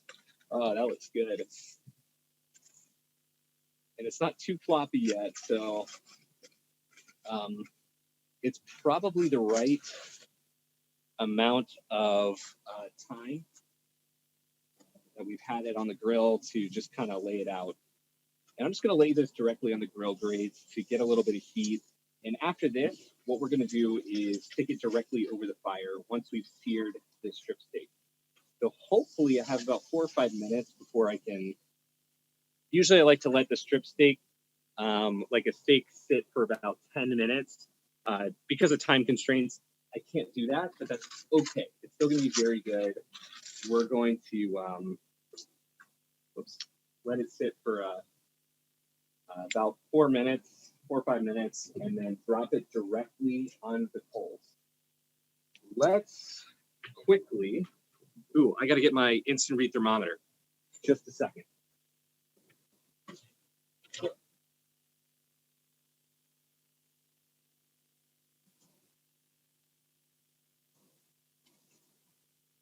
What we're going to do is run downstairs to the tri-tip, and we're going to take the temperature of that tri-tip to see if we've hit that 100-degree mark.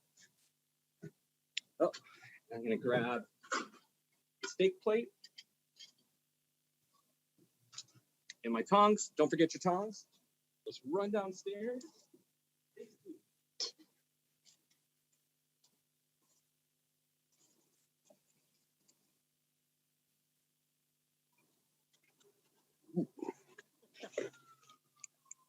Cooking as a scramble. So you might not be able to see anything right now, but I'm going to take the temperature of this tri-tip and, oh, here we go. All right, we're at about 73 degrees. So this is not going to get done by the time we are finished with this, and that's okay. We'll just let it keep going for a little bit. I'm going to turn up. We're going to run back upstairs. Oh, video cut off. Oh, I think the thing might have unplugged a little bit. Oh, hang on. Still there.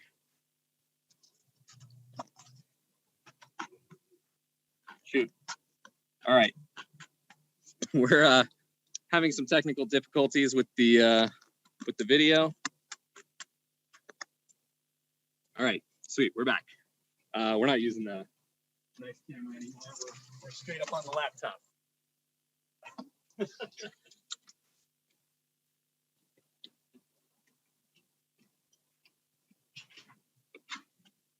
So Petra, what's our time check? What we got?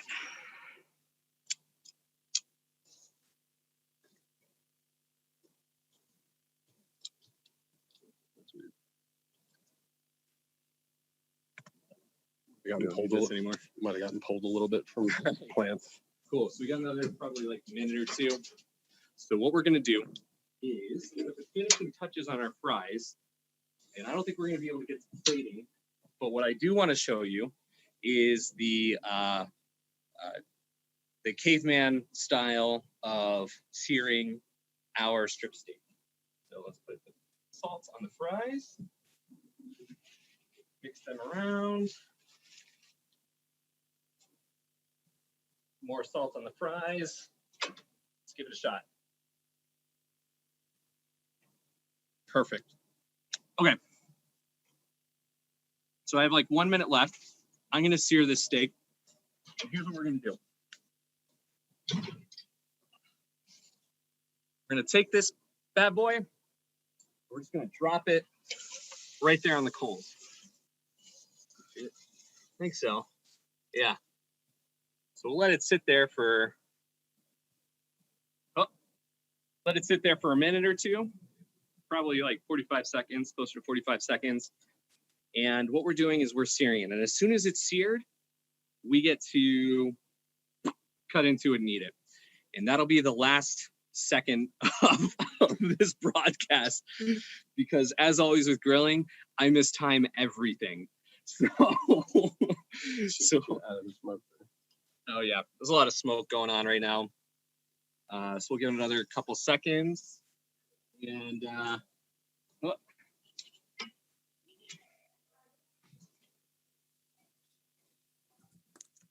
do the other side. And we will see the final result. Oh man, this camera is doing a lot of bloom on here. It's daytime, no? What's that? It's daytime. I know, it's daytime. All right, so another 30 seconds, and then we are going to cut into it, and then we're done. So for those who stayed on, thank you so much for watching. I really appreciate it. Reach out to me on Twitter, reach out to me via email, jimalytics@gmail.com, jim.gordon@searchdiscovery.com. Search Discovery is who I work for.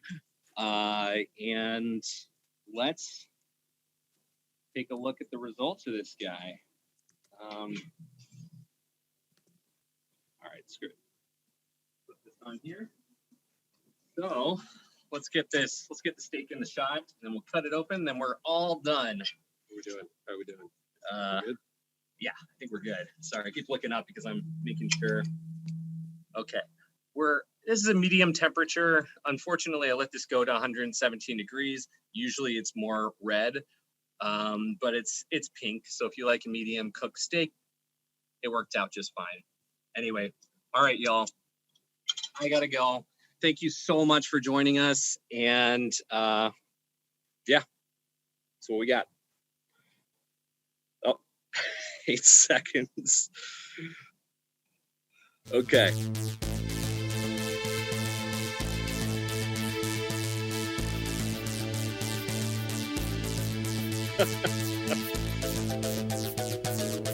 Oh man, that was close. I'm bummed that the fries took like just long enough to where like I missed the window to pull the steak. Ugh, damn. Always next time.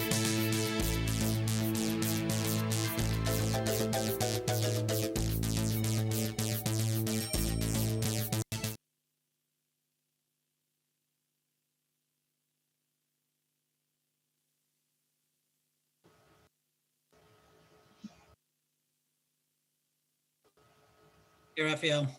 Hey, Matt. How you? Yeah, all good.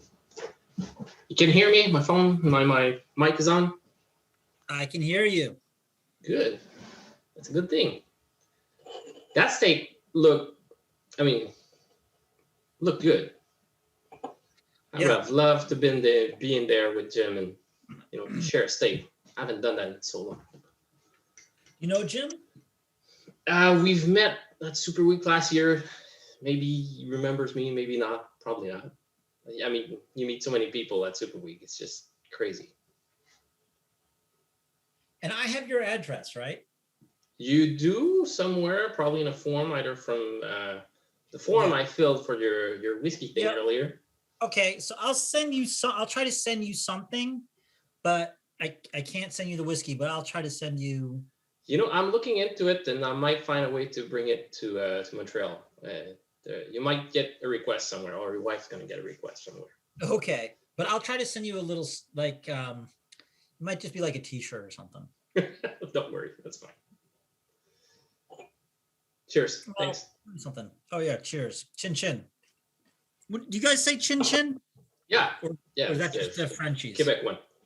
What's the Quebecois for chin chin? It's still And chan. or just chin. Chin. Yeah, we like to shorten things. So, I'm still drinking. I actually poured my last bit of the Coureur des Bois. It's the runner of the woods, the Canadian maple whiskey. Some people from Super Week last year may have remembered it. Okay.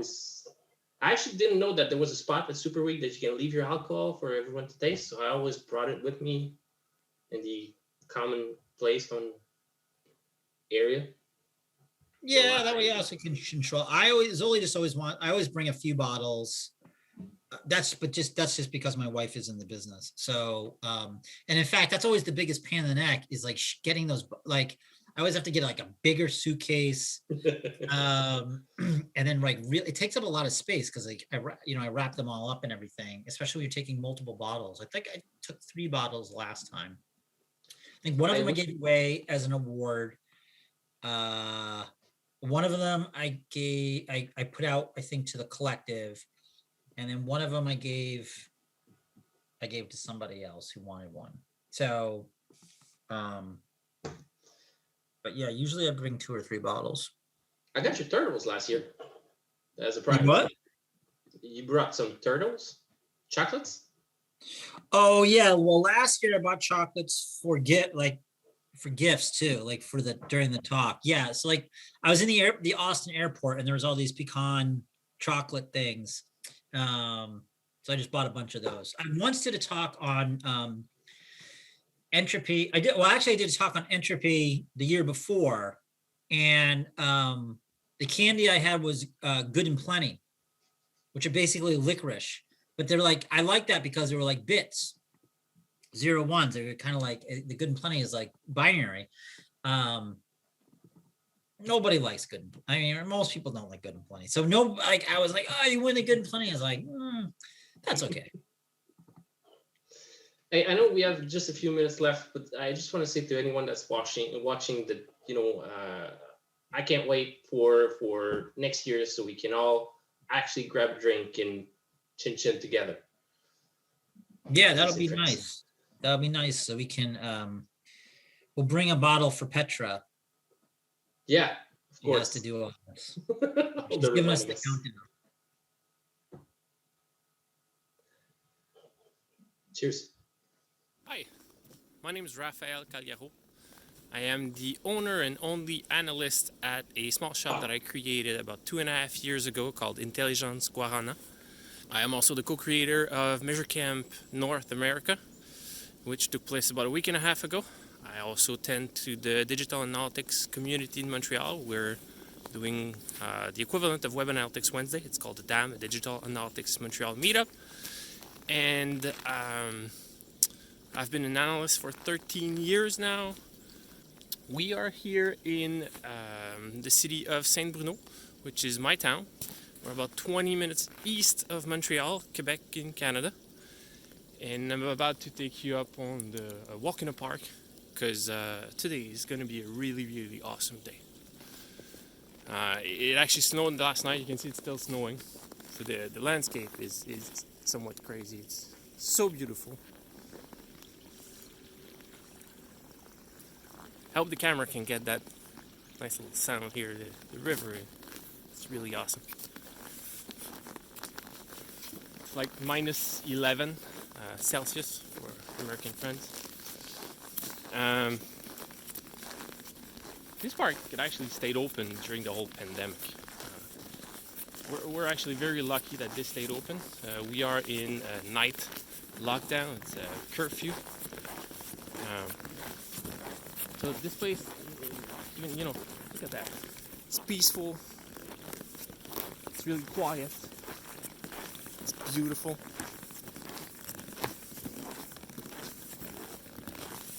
It's a great place to recharge after a bad client meeting. We all know that can happen, like, more than enough. I did mean to come earlier this morning. I had a campaign report to deliver.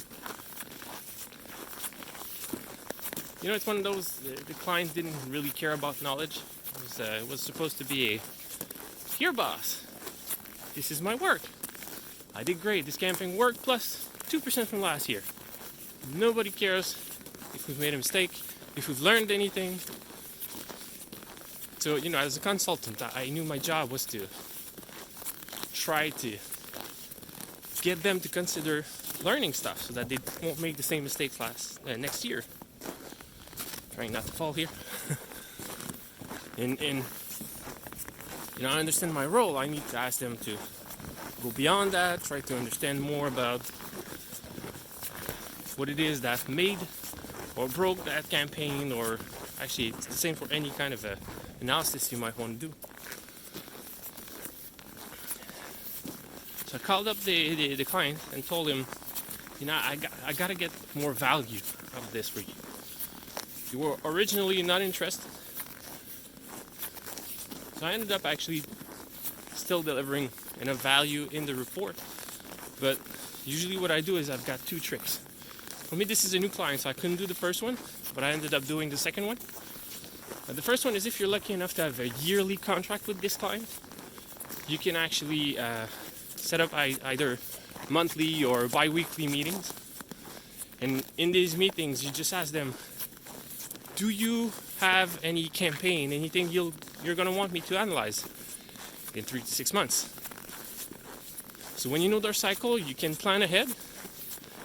And if you have last year's report with you, you can just pull that up when they are in the strategic phase, when they're trying to define what they are going to do with that campaign, unless it's just repeat from last year, which is still a good time before they get to do it. Now when you deliver that, it's like gold to them, because they only look at it as a way of understanding and better planning based on the data. So most people really like it. They say it makes their work much easier. So I'm all for it. And you know, when that campaign starts, you do need to look at the data while it's working, because otherwise you could just report at the end that things still failed. So the idea is to fail faster, fail better, and you know, when you know that it's failing, you just correct it while in course. That's the good part. Now you still have to do that report at the end. If the client, like in my case, the client didn't want anything before, or we didn't get to speak before, but I can. The way I do it is I still deliver the report the way the client asks, because that's what they pay for. But I make sure that I can give them all the other added value, but verbally. So I make sure to give them all the information that's required to show the boss that they've done a good job, if that's what happened. And I also make sure that anything that they need to not do again on the next year, well, I give them verbally, and I make sure that they understand what they have to do not to do the same stuff again next year. Look at that. For anybody that doesn't see snow on a daily basis in winter, it's awesome. It is cold. You have to layer up, but the only snow you see is at super week. I mean, that's awesome.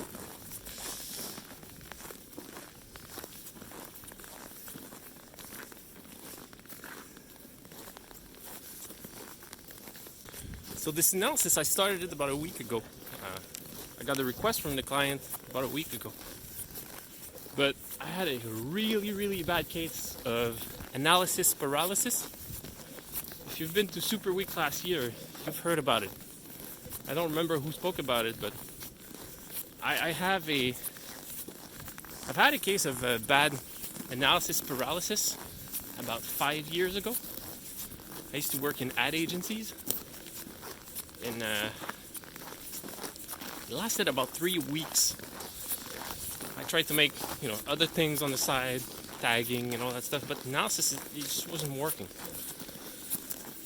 So I figured I'd call the oldest and wisest analyst that I knew. Figured one would have had that before. I didn't know it was called an analysis paralysis back then. But I think it ended up being Stéphane Hamel, who told me, just get back to the basics. 4 questions. Why are you doing this? Who is it going to? What do they want to learn? And just list out all of your KPIs. Right after that lunch, went straight back to my desk. I wrote all of that down, and it freaking worked.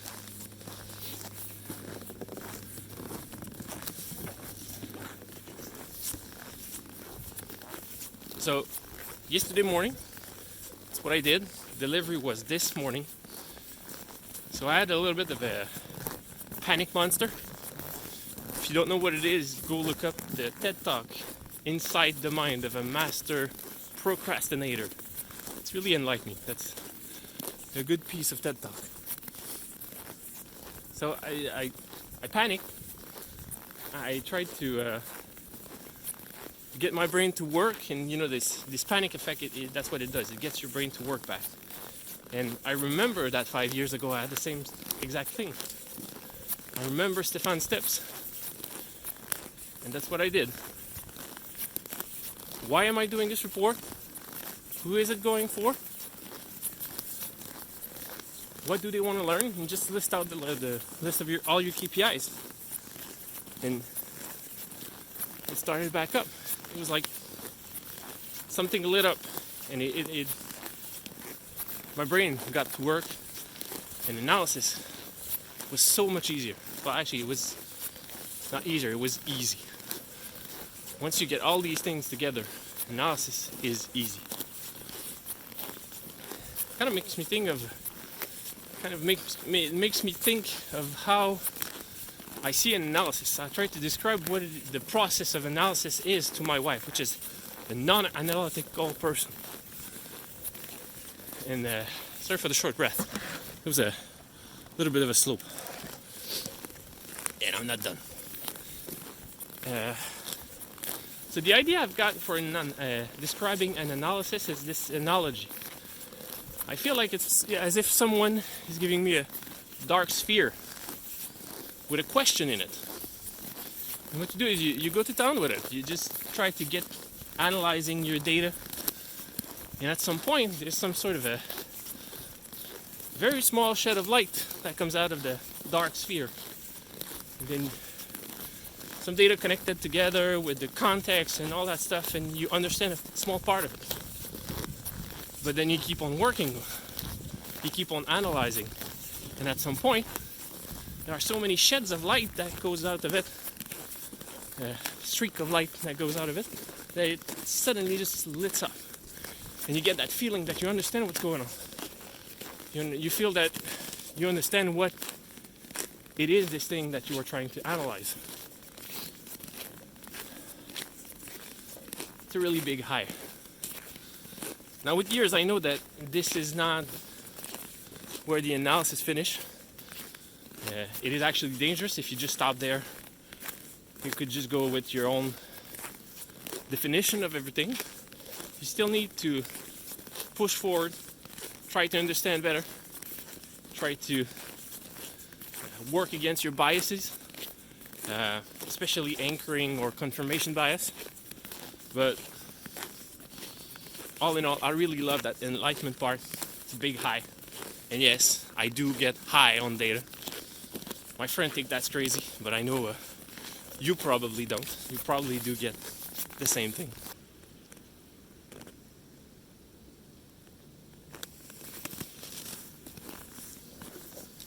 quite a sight.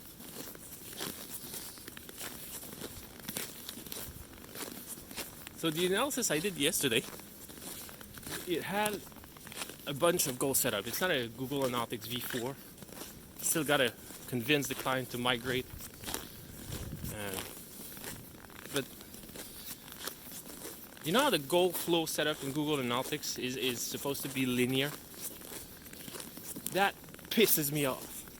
Who the hell at Google thought that a goal flow was supposed to be linear? A website is more like a web. It's all these intricate threads that are going towards the same goal, or sometimes multiple goals. But anyways, each of these crossing threads is like a node.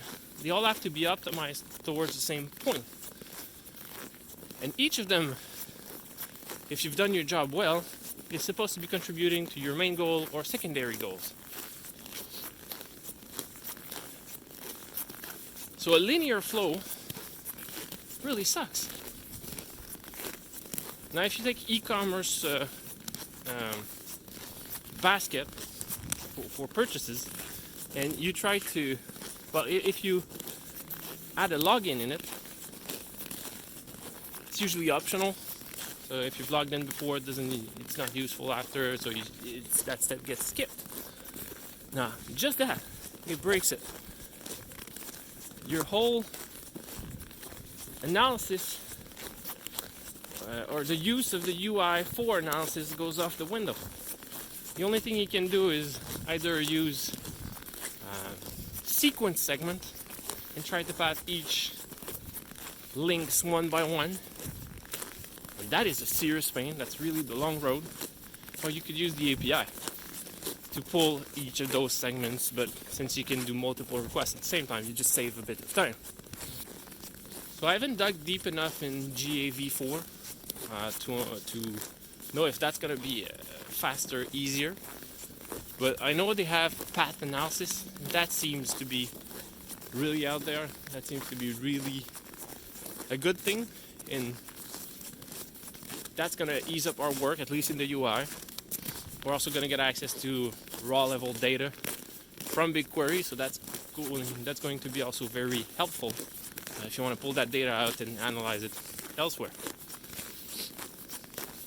So I'm hopeful, but as I said, I really need to convince my client to migrate to GAV4 to save on analysis time and basically pain in the butt.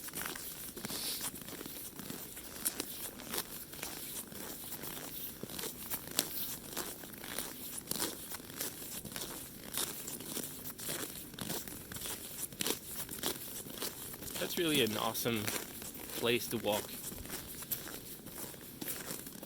We're getting closer to the end.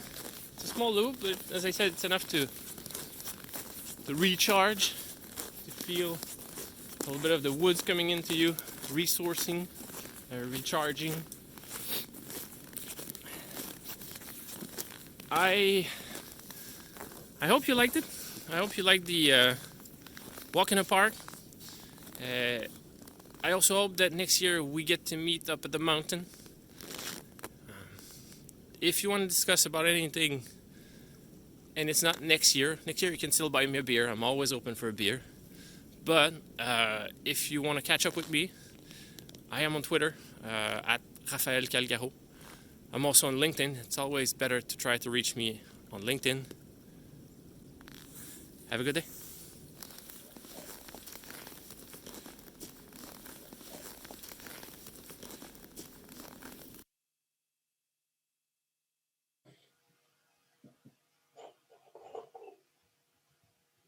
Raphael, that was beautiful to see you getting furious in like one of the most like placid, serene, calm looking environment. I go there to unwind, but sometimes it doesn't work. Seeing you having a fit about analysis paralysis and Google Analytics. It was, so, you know, offline we're sort of chatting about that. And you know, one of the things that I find is helpful is to like step back and ask, is sometimes we try to jump to the solution, I think, too quickly. And I think this is a larger theme, which is,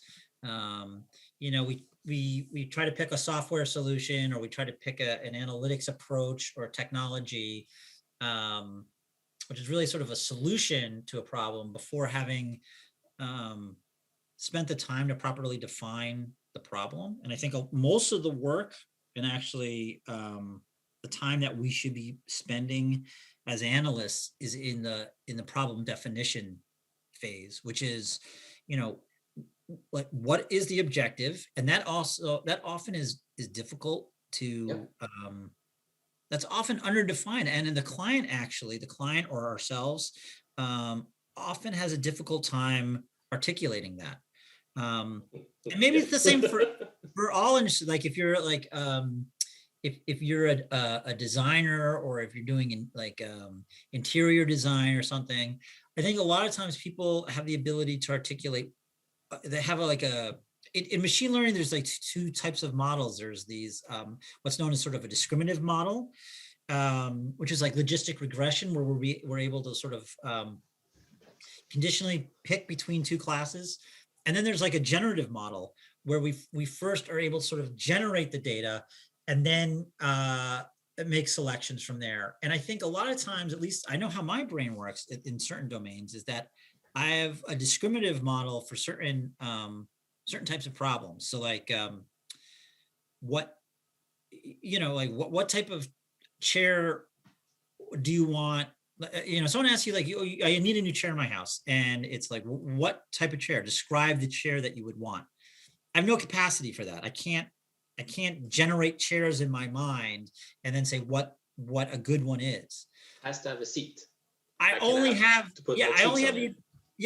the ability to, if you present to me chairs, I can say, I like this, I don't like that. And so you have to I can't generate. And I think that type of thing happens with clients. And I think that happens sometimes with, when we're trying to solve a problem, it's often underdefined, and we don't really know exactly what it is we're trying to solve for. As I was explaining in the talk, is if you go back to when that task was given to you, what it is that people were asking, all the knowledge that you have, if you bring all of that together, you remember what it is that you're doing this for, who is it going for, what does it solve for? And once you piece all that together, every time it happens to me, every time I get analysis paralysis, I do that, and it kind of just goes away. Because you get centered on what the goal is for this thing, as you were mentioning. For me, sometimes I have to push back and it has to be iterative. I find often it has to be iterative, and hopefully one is in an environment in which you can do this, and is to go back and you think they've given you have a problem, and it isn't well probed. And so when you're starting to do an analysis, you're trying to get the solution, you're like, something just doesn't make sense. You got to go back and ask, it's like, have you thought about this constraint or that or whatnot? But I think we're close to time. I really love your rage walk. It's sort of like rage in serenity, or it started rage in paradise. But that was great. I really appreciate it. And hopefully next time it'll be in person. I sure hope so. So I'm done with my whiskey, but hope next time we get to share some. À bientôt. Au revoir. Merci beaucoup. Bonne soirée. Bonsoir. All right. And so that was a trip in Quebec talking about Google Analytics. Next up is going to be a sort of a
Ladies and gentlemen, for your safety, the use of devices for messaging, calls, or internet access is prohibited once aircraft doors are closed.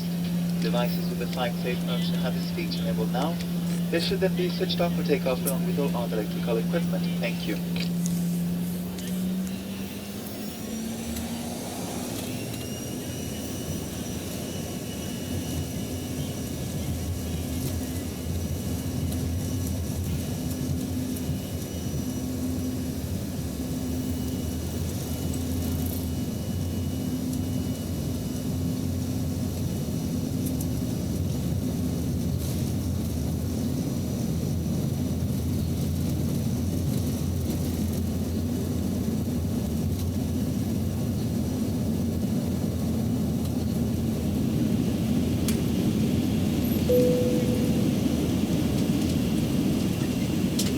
Ladies and gentlemen, the seatbelt sign is still on, so please remain in your seat with your seatbelt fastened until the signs have been switched off.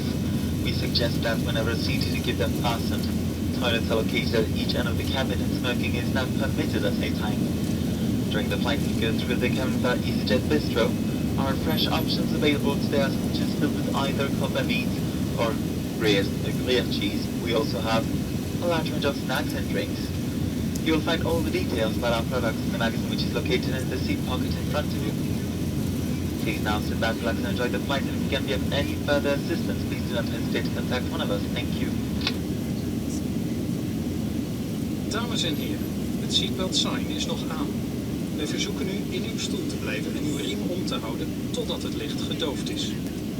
Wij adviseren u de stoelriem om te houden terwijl u zit. Toiletten vindt u aan voor en achter in de cabine. We wijzen u erop dat roken niet is toegestaan. Tijdens de vlucht komen we bij u langs met onze bistro en boutique service. Informatie over onze producten vindt u in het tijdschrift in het opbergvakje voor u. Wij wensen u een plezierige vlucht. Als u nog wensen heeft, laat het ons weten. Damen und Herren, da das Anschnallzeichen noch leuchtet, möchten wir Sie bitten, noch angeschnallt zu bleiben, bis der Kapitän das Anschnallzeichen ausgeschaltet hat. Wir empfehlen Ihnen, während des Flugs angeschnallt zu bleiben. Die Toiletten befinden sich jeweils am Kabinenende. Das Rauchen ist zu keiner Zeit gestattet. Wir werden im Verlauf des Fluges mit den Bistro- und Boutique-Services durch die Kabine gehen. Nähere Informationen zu all unseren Produkten und Preisen können Sie dem Magazin entnehmen, das sich in der Sitztasche vor Ihnen befindet. Und nun lehnen Sie sich zurück, entspannen Sie sich und genießen Sie den Flug. Wenn wir Ihnen in irgendeiner Weise behilflich sein können, können Sie jederzeit eines unserer Crewmitglieder ansprechen.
Nous avons terminé l'embarquement. Nous allons bientôt partir. Je m'appelle Sylvie et je suis votre directrice de bord à bord du vol destination de Santiago. Votre équipage est heureux de vous servir en français, en anglais ainsi qu'en espagnol. Veuillez redresser le dossier de votre siège, ranger votre tablette et attacher votre ceinture. Les couloirs, les sorties secours doivent être dégagés. Les bagages ainsi que les appareils électroniques portatifs de grand format comme les ordinateurs portatifs doivent être rangés de façon sécuritaire. Les appareils électroniques portatifs devraient être réglés en mode avion. Si votre appareil électronique tombe dans votre siège, ne bougez pas votre siège et n'essayez pas de le récupérer vous-même parce qu'il y a un risque d'incendie. Avertissez immédiatement votre personnel de cabine pour que votre appareil soit récupéré sans danger. Señoras y señores, hemos terminado de embarque y despegaremos en breve. Era nuestra jefa de cabina, Sylvie, para destinación a Santiago. Nuestra tripulación se complace en atenderles en inglés, francés y en español. Asegúrese que el respaldo de su asiento y la bandeja estén en posición vertical y que el cinturón de seguridad esté abrochado. Las salidas y los pasillos deben estar despejados y el equipaje, incluyendo los dispositivos electrónicos más grandes como los computadoras portátiles, deben estar bien guardadas. Los dispositivos electrónicos portátiles deben configurarse en modo avión. Si su dispositivo electrónico le cae dentro del asiento, no mueva el asiento ni trate de cogerlo usted mismo. Informe inmediato a un miembro de la tripulación para garantizar que el dispositivo se recupere con seguridad.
Nous avons terminé l'embarquement. Nous allons bientôt partir. Je m'appelle Sylvie et je suis votre directrice de bord à bord du vol destination de Santiago.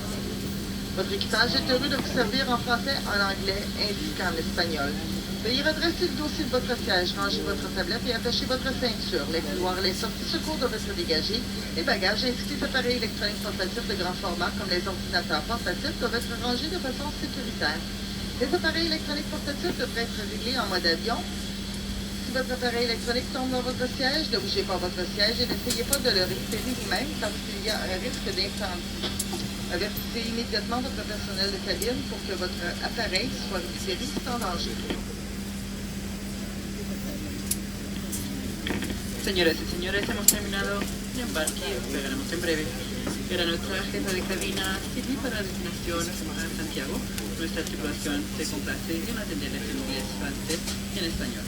Asegúrese que el respaldo de su asiento y la bandeja estén en posición vertical y que el cinturón de seguridad esté abrochado. Las salidas y los pasillos deben estar despejados y el equipaje, incluyendo los dispositivos electrónicos más grandes como los computadoras portátiles, deben estar bien guardadas. Los dispositivos electrónicos portátiles deben configurarse en modo avión.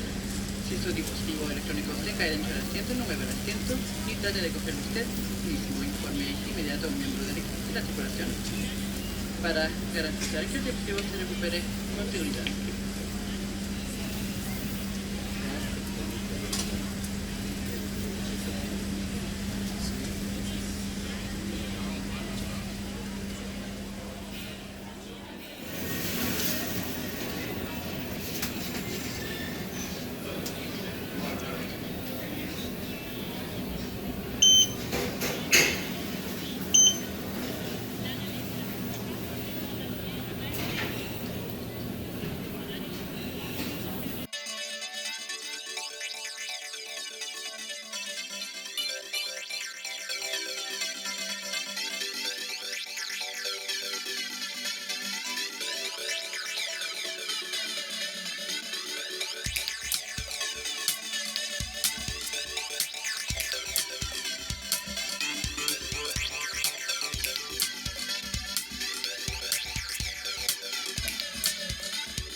Okay, we're back.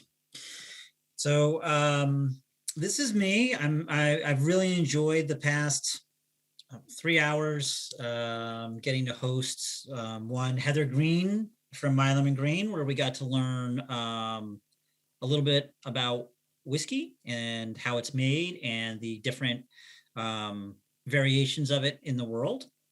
Then we got to have a grill-a-thon. I don't know how to make steak and French fries with Mr. Gordon, and then Raphael got angry in the park about Google Analytics and got to talk to us a little bit about some of the frustrations and coping ways to improve your analysis when maybe you get a little stuck on something.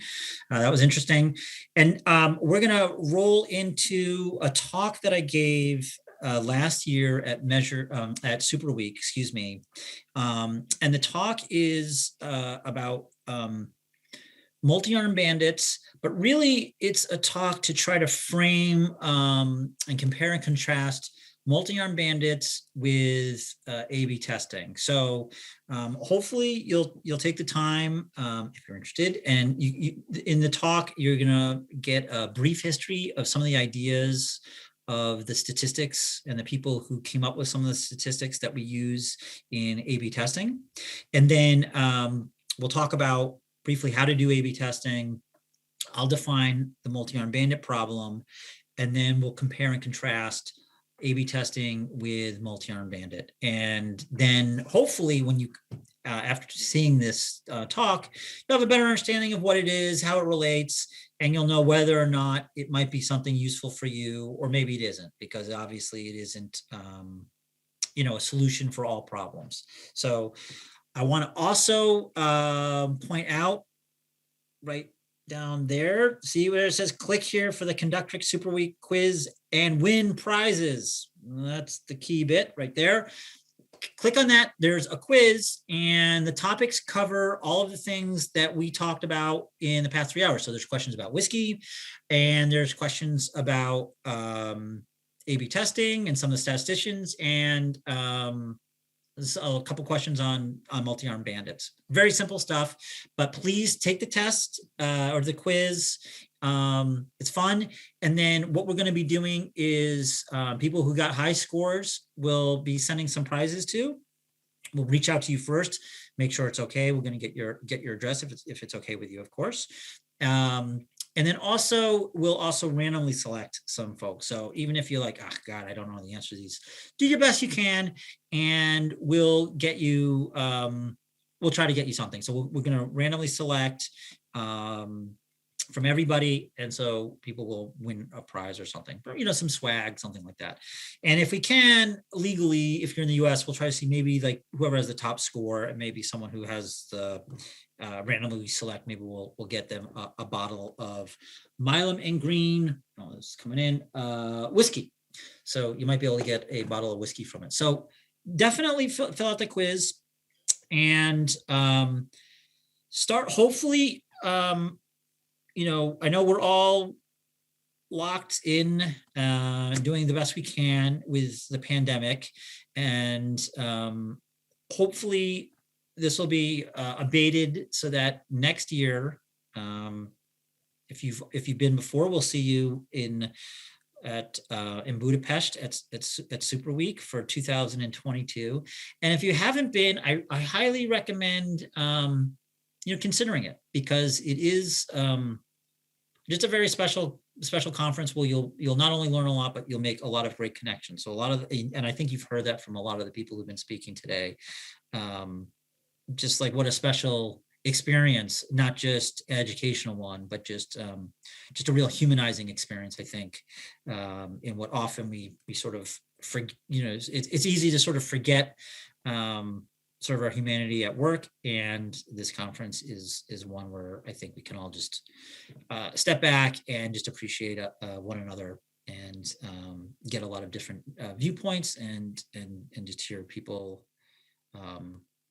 from like within, as opposed to just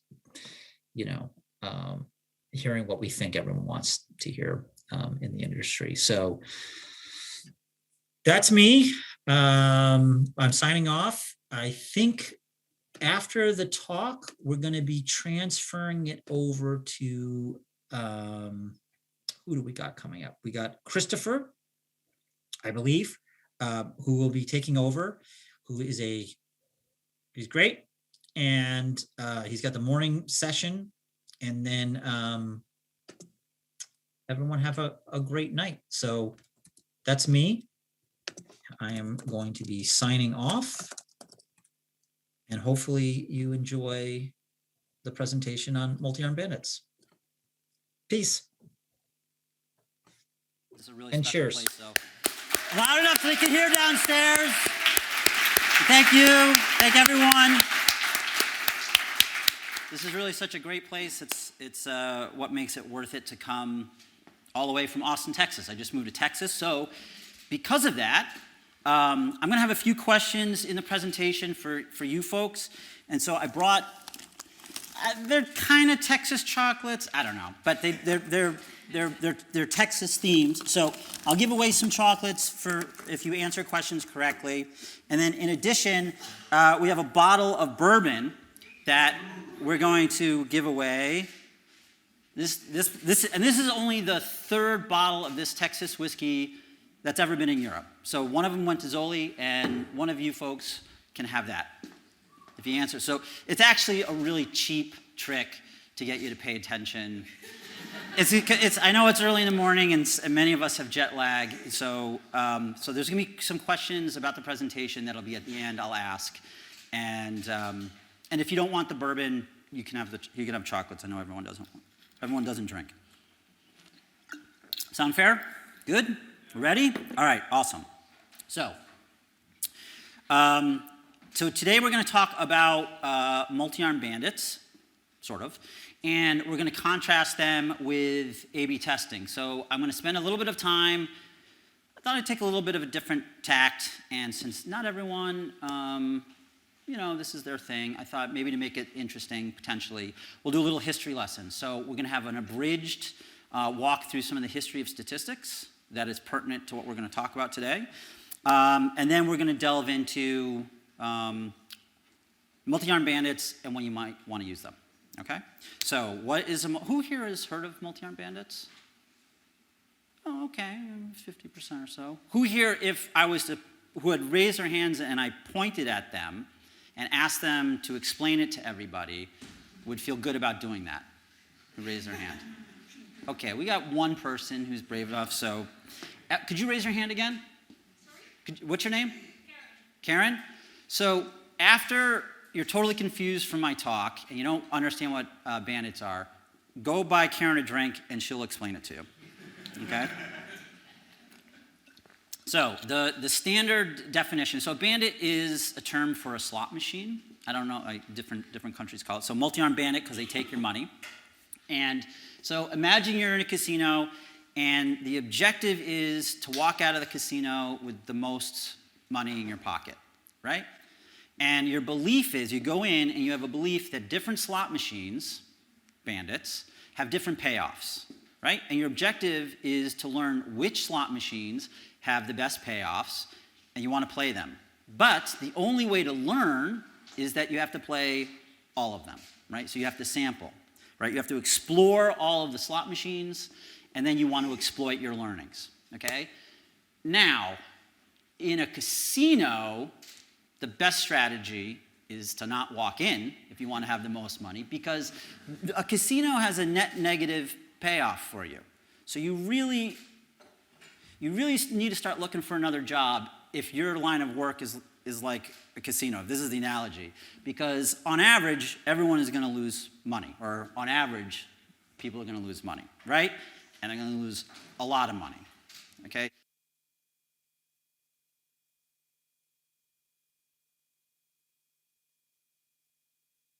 That's what I love about this picture of the casino, because it's not like usually it's something glamorous. Look at this. This is grim, right? And my favorite part is like this, the buses, right? You know that is a sad bus ride home, right? After you've lost your mortgage. This couple here, they've lost their mortgage. They're hurting.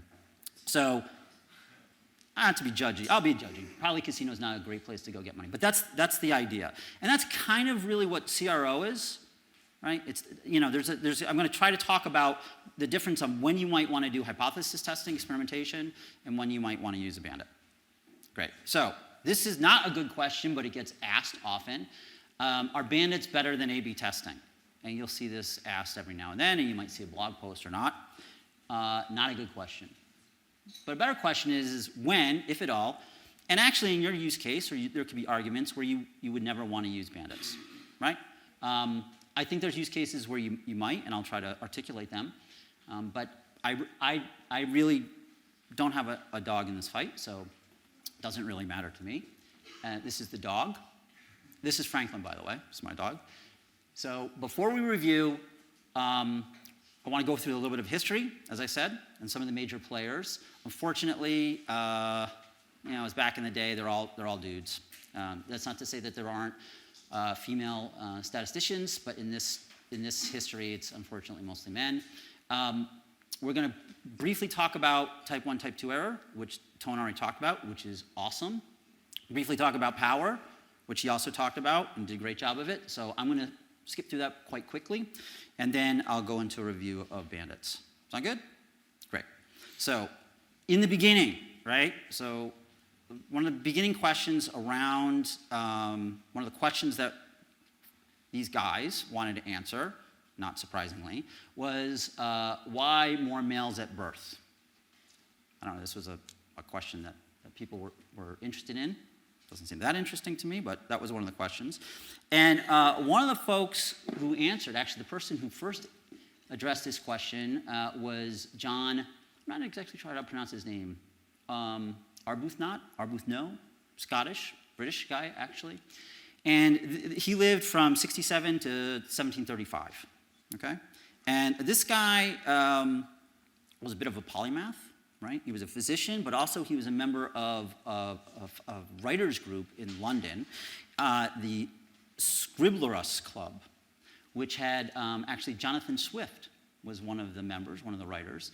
And allegedly, this guy influenced Swift with Gulliver's Travels.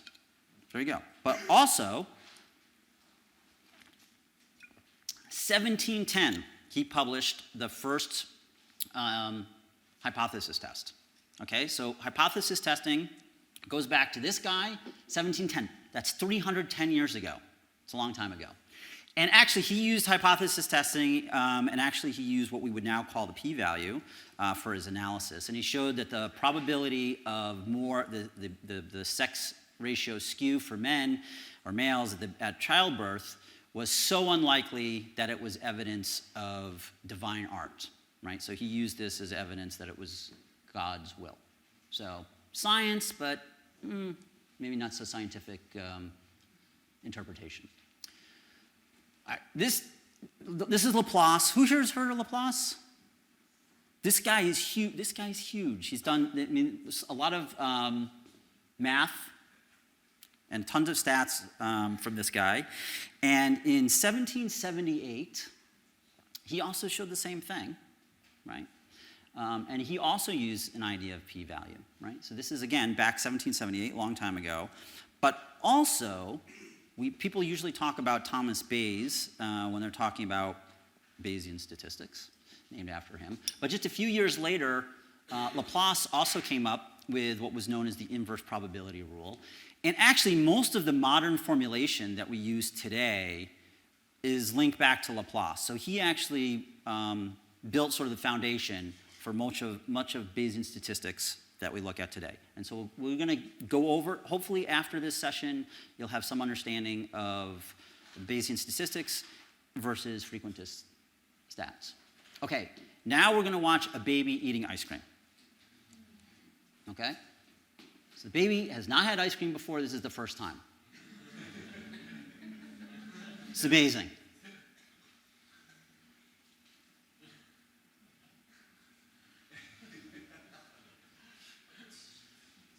All right, so that was the baby. We just witnessed the baby's first taste of ice cream. Okay, so Bayesian probability, prior belief. He doesn't know what ice cream is. He's never seen it before. So he's uninformative prior, right? He doesn't know. I don't know what it is. I don't know if I like it or I don't like it.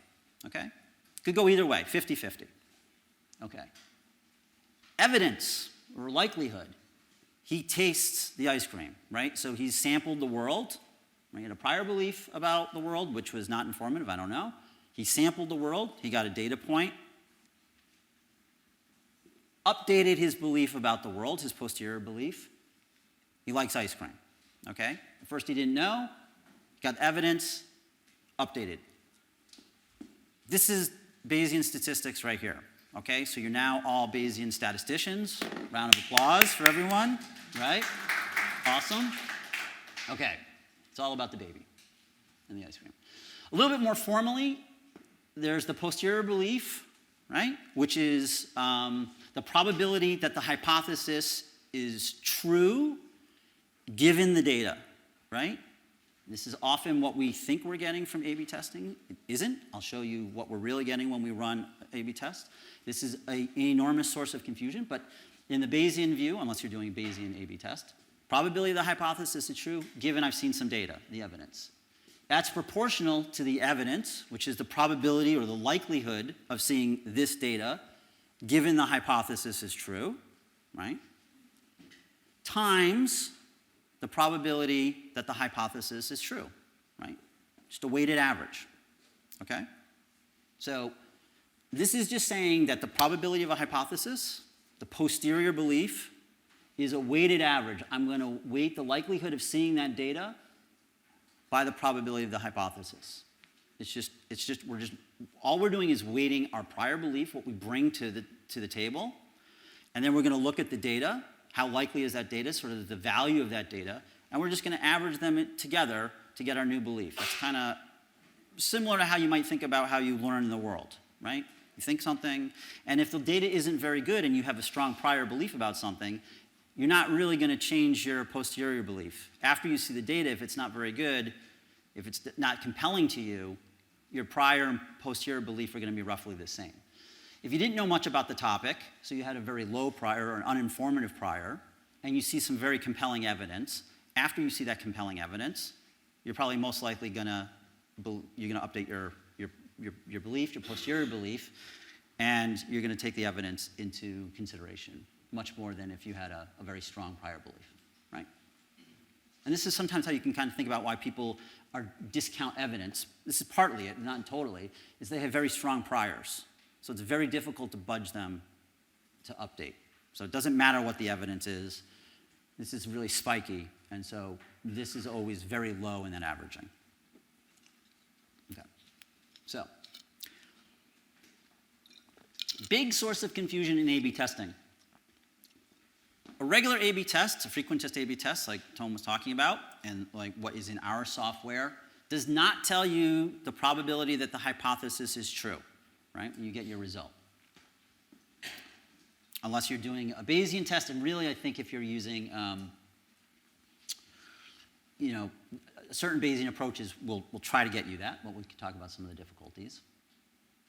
Really what we get when we do A/B testing is what's known as the likelihood, right? And it's like, how likely is this data given that the hypothesis is true, right? And this is when, like Tom was talking about, the null hypothesis. So when the null is true, when there is no effect, so you're basically saying, well, let's see. If there wasn't really effect, how likely is it that I would have seen this result or greater? And then you use that as evidence to decide on making your decision whether to reject it or not. So it's like the frequentist approach is missing this prior part, right? And this prior bit is the reason why the frequentist approaches were developed, because a lot of statisticians didn't like this subjective component to the prior. Because if we have different priors, we're going to wind up with different posteriors. So the analysis is going to be a function of the researcher. So because of that, as I said, they wanted to build a framework, a statistical framework, that wasn't dependent on one's prior beliefs. Okay. So there are two branches to modern hypothesis testing, or at least frequentist hypothesis testing, two schools of thought. And these folks, especially the guy here on your left and the guy on the far right, did not like one another. So there's a lot of ego involved. Shocking. So raise your hand, don't shout it out, but raise your hand if you know who this person is. You think you know who this person is? No? Gentleman over there, state your name first. Yeah, and where are you from? Netherlands. Awesome. Who do you think this is? I think it's Thomas. Good, but no. Tim Wilson. We have a winner. So that's Roland Fisher. You have a box of chocolates. You can come up and get it after. So that's Tim's chocolates. I think those are the Longhorn chocolates. Oh, let me know if you're allergic to nuts or anything. This is Roland Fisher, okay? Genius, total genius. In 1921, he came up with analysis of variance, right? So ANOVA, he formalized it back in 1921. And then in 1925, he came up with, he defined statistical significance, and he was at the Rothamsted experimental station. So he was actually working with agricultural economists. So the original data scientists were ag economists, right? I actually got a degree in that, so that's why I'm calling it out, otherwise I wouldn't. And he did a ton of other stats, and he was a professor of eugenics, kind of racist, and by kind of, racist. So, you know, it's the real history. So this guy did a ton of amazing work, and we use a lot of his work now in a lot of research. But like back in the 20s, like eugenics was actually a thing. So, Fisher.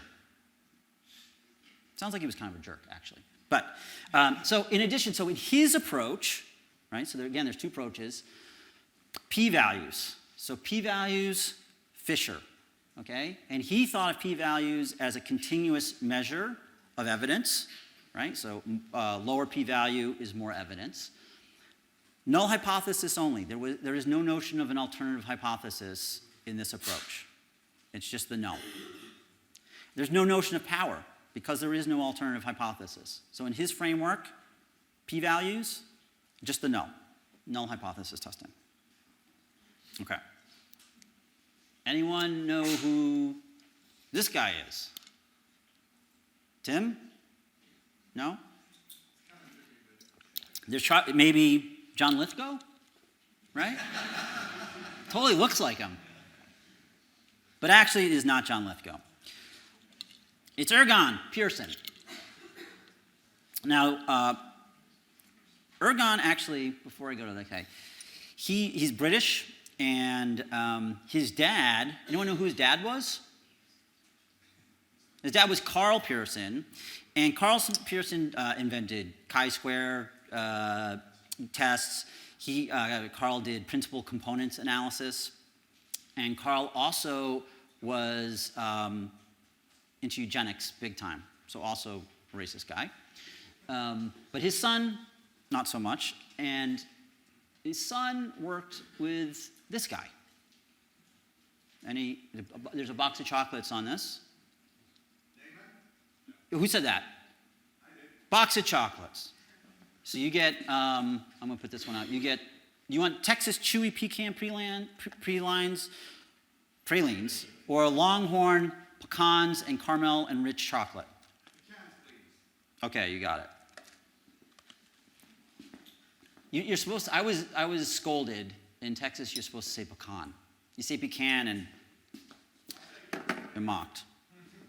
Okay, so this is Nyman. He was born in Russia, lived in Poland.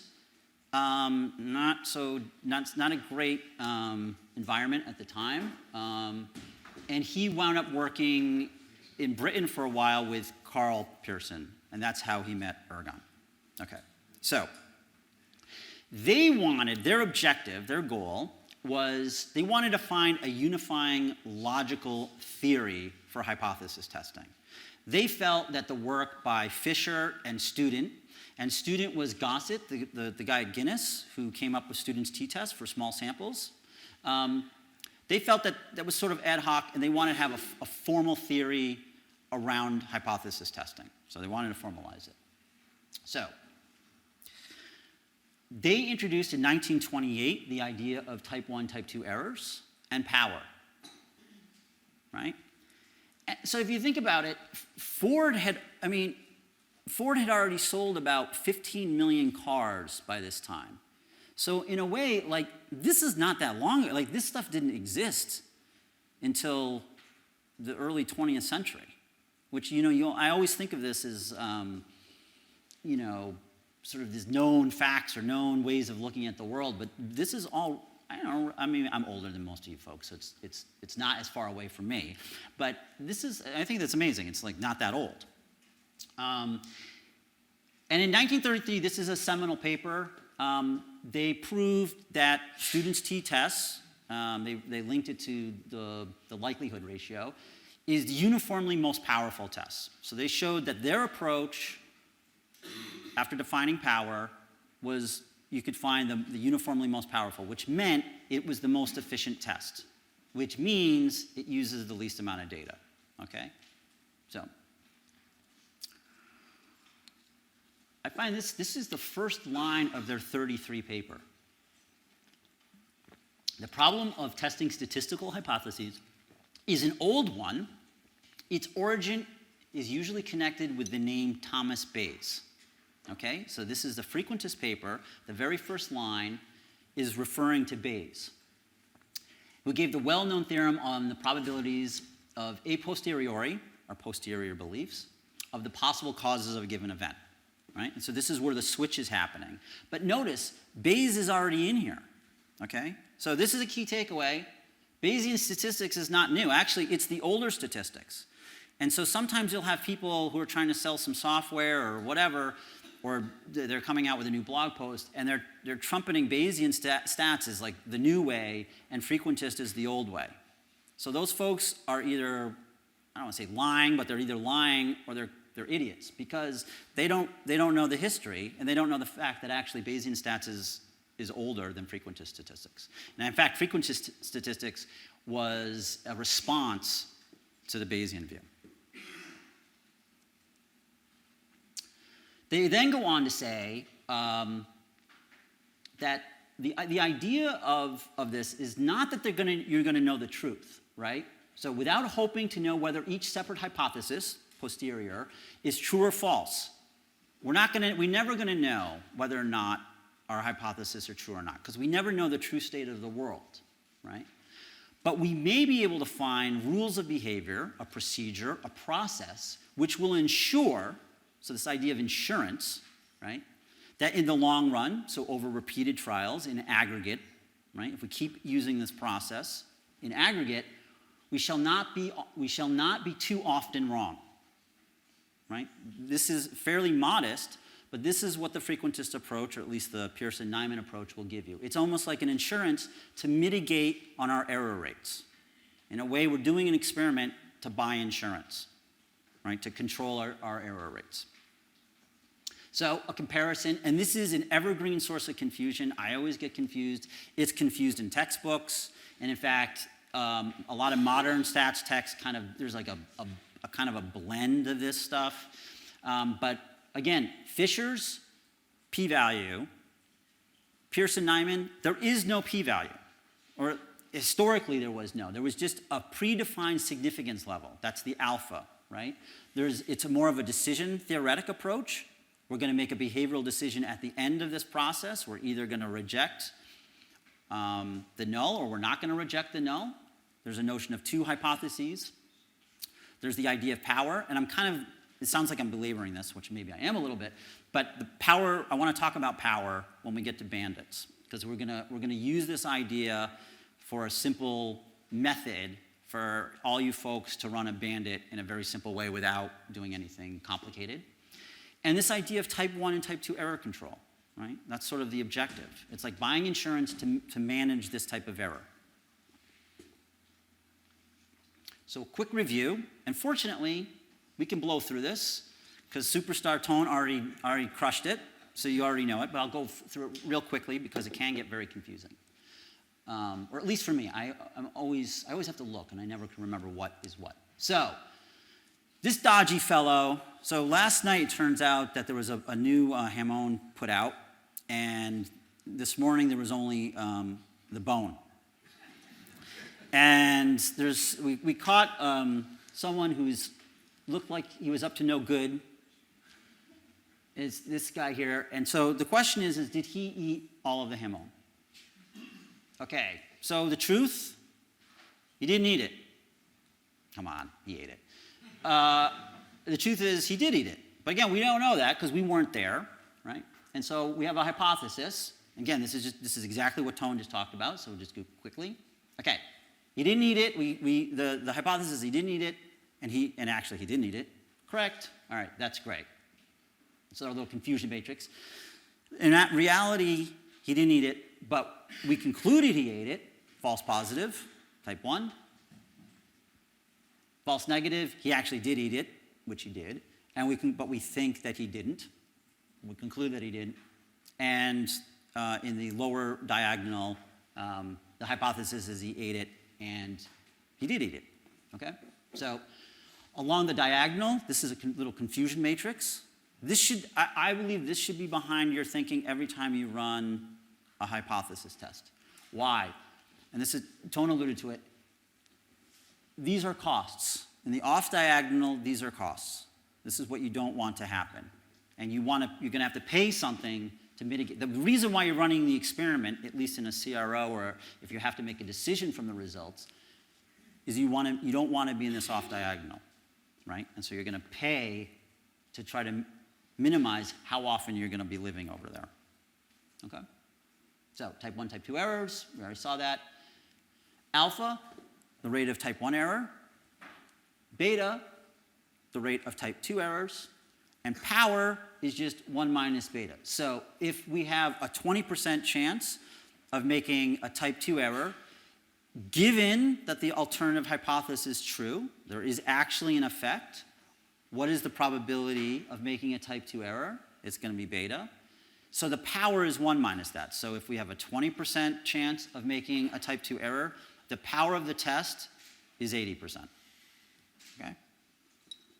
I got this in college. I got this wrong in every exam.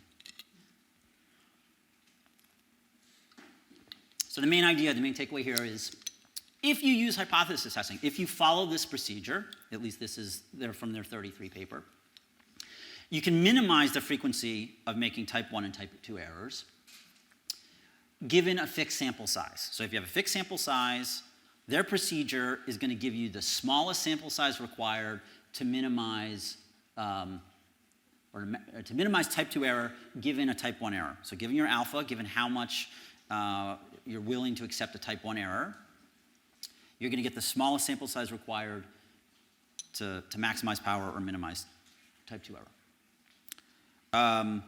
Again, I was going to talk a bit about power, but Tone already did it, so we're gonna skip most of that. But the key idea, this is how I think about it. You know, your mileage may vary, but I think of it as insurance. I think about if we're using experimentation in order to make a decision about some sort of action, we're really buying insurance, okay? You got to pay for insurance. So you're going to pay to reduce your error rate, and your budget is your sample size, right? So everyone's always anxious about minimizing sample size, I think in part because that's the one thing that everyone understands. More samples is costly, less samples is better.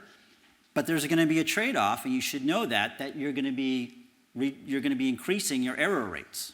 So you really want to first think about what error rates you want to insure against, and then think about whether or not you have a budget for it, okay? And to lower one of the error rates, and if you're not going to increase your budget, you have a fixed budget, a fixed sample size, you're going to have to increase the error rate of the other. There's just an inherent trade-off, right? There's no way to lower both without increasing your budget, without increasing your sample size.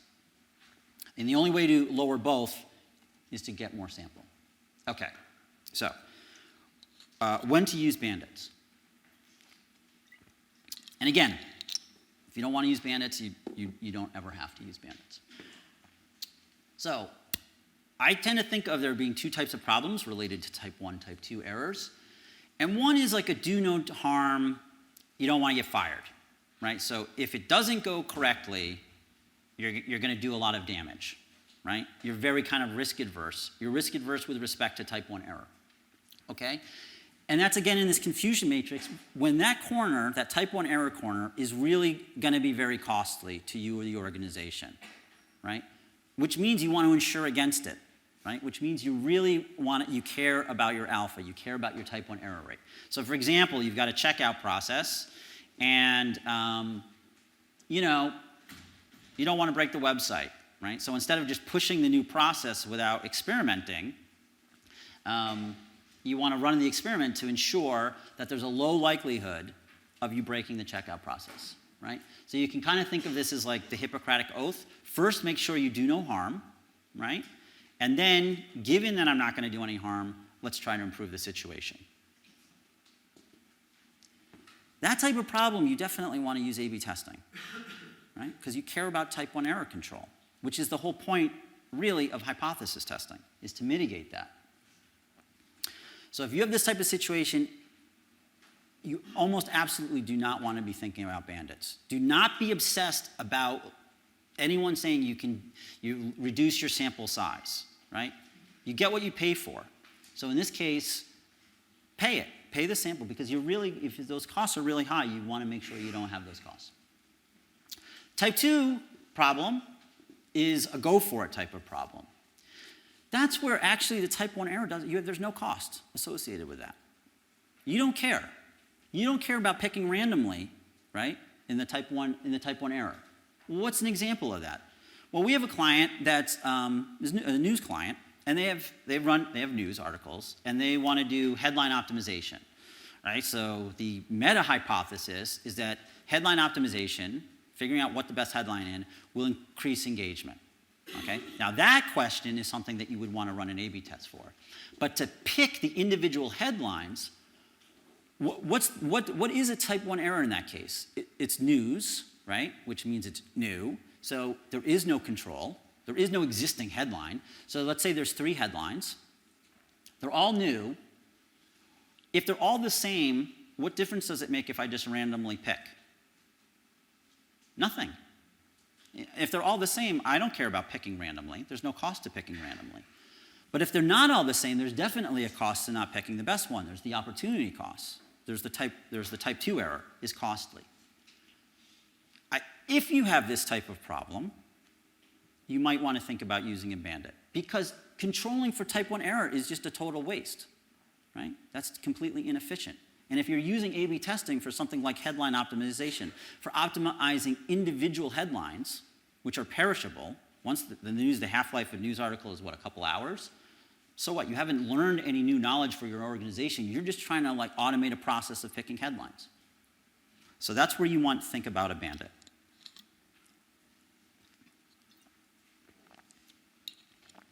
So how are we going to solve the bandit problem? What are some methods? So I'm going to give just a few. There's a million of them. Actually, I found, so our software does A/B testing and also multi-armed bandits. And so we've tried a lot of different bandit algorithms. In reality, there's some efficiencies for some of the other, but, I don't know how much difference it really makes in a lot of use cases. But you could use A/B. This is what we were talking about before, and a lot of folks are doing this, especially in CRO. If you have that type 2 type of problem, you could use A/B testing, and you can kind of think about it as an epsilon first, what's known as epsilon first. You can use epsilon greedy. Who here has heard of epsilon greedy? Oh, okay, great. So we'll quickly talk about it. Super simple. Anyone in this room can set that up. Very robust, not necessarily efficient.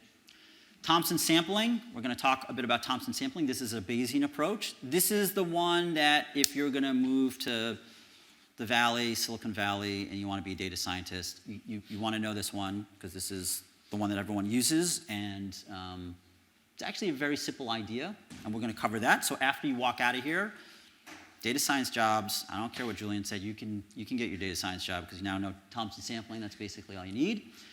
And then I don't know if this is in the literature or not. I wrote a blog post on this, calling it power pick for lack of a better name, and I'm terrible at naming. My company's name is Conductrix, so you know I'm bad at naming. A/B testing revisited, okay? So we're going to go back to A/B testing, and we're going to focus on the idea of power, and we're going to use power as a way for you to run a bandit-style test without anything other than a power calculator. Right? So you're going to walk out of this room, and you're going to be able to do a simple bandit without knowing anything really additional. So, epsilon first. The idea is you run the A/B test, you make a decision, then you apply the winner. So there's this idea of order of when you're going to learn. I'm going to collect the data first, I'm going to learn, I'm going to do that exploration, and then I'm going to apply the learning forever for the future. Okay? explore, exploit. And these are terms that are used in the bandit literature, right? Explore is when you're trying things out in order to learn what the payoff structure is. Exploit is using the knowledge of the payoff structure in order to extract more value. Explore, exploit. So A/B testing, you explore and then learn. All options have equal chance of being picked. And then you're going to use hypothesis testing to pick the winner. This is not efficient. Okay? This is not efficient. You can do it, but this is not efficient. Now, if you think about it, we could pivot that graph, and so we could continuously explore and continuously exploit. And that's what epsilon greedy does. Okay? And so how does that work?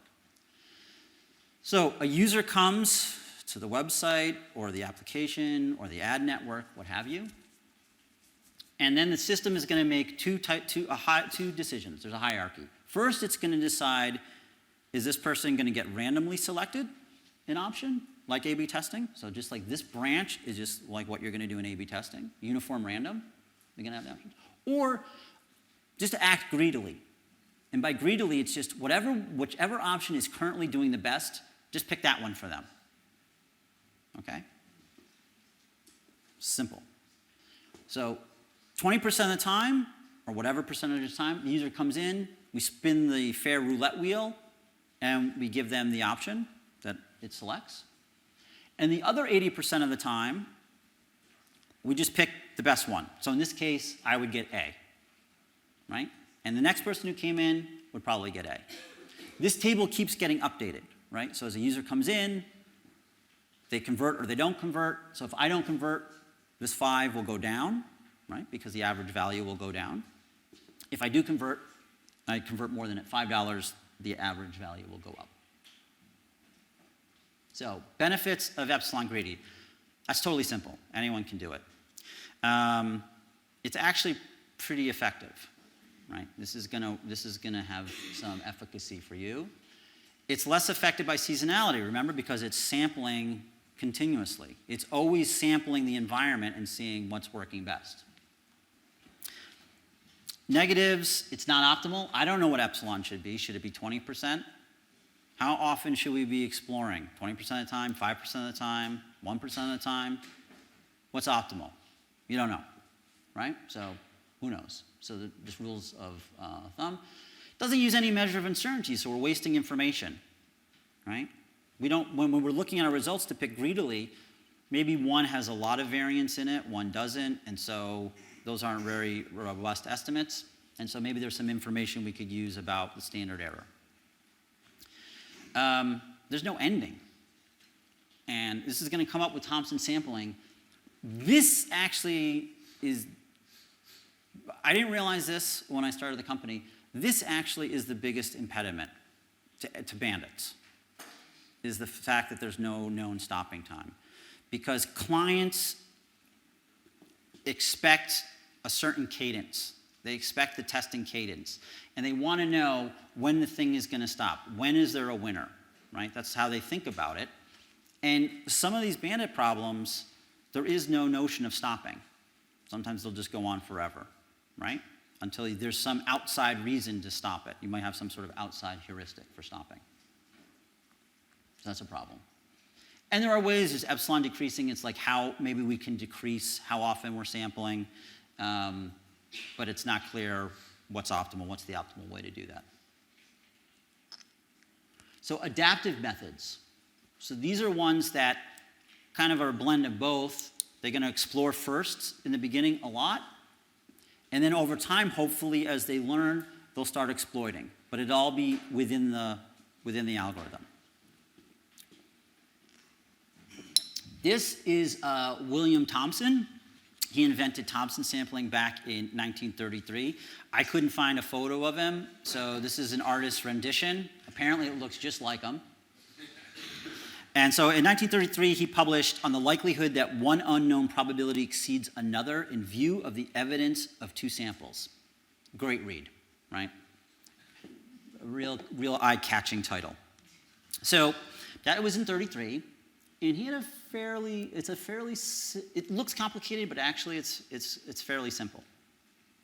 So what is Thompson sampling?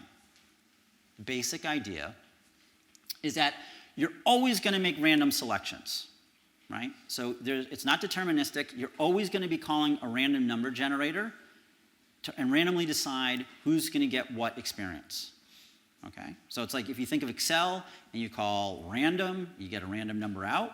There's going to be a different random number generator for each option. So each option is going to have its own random number generator.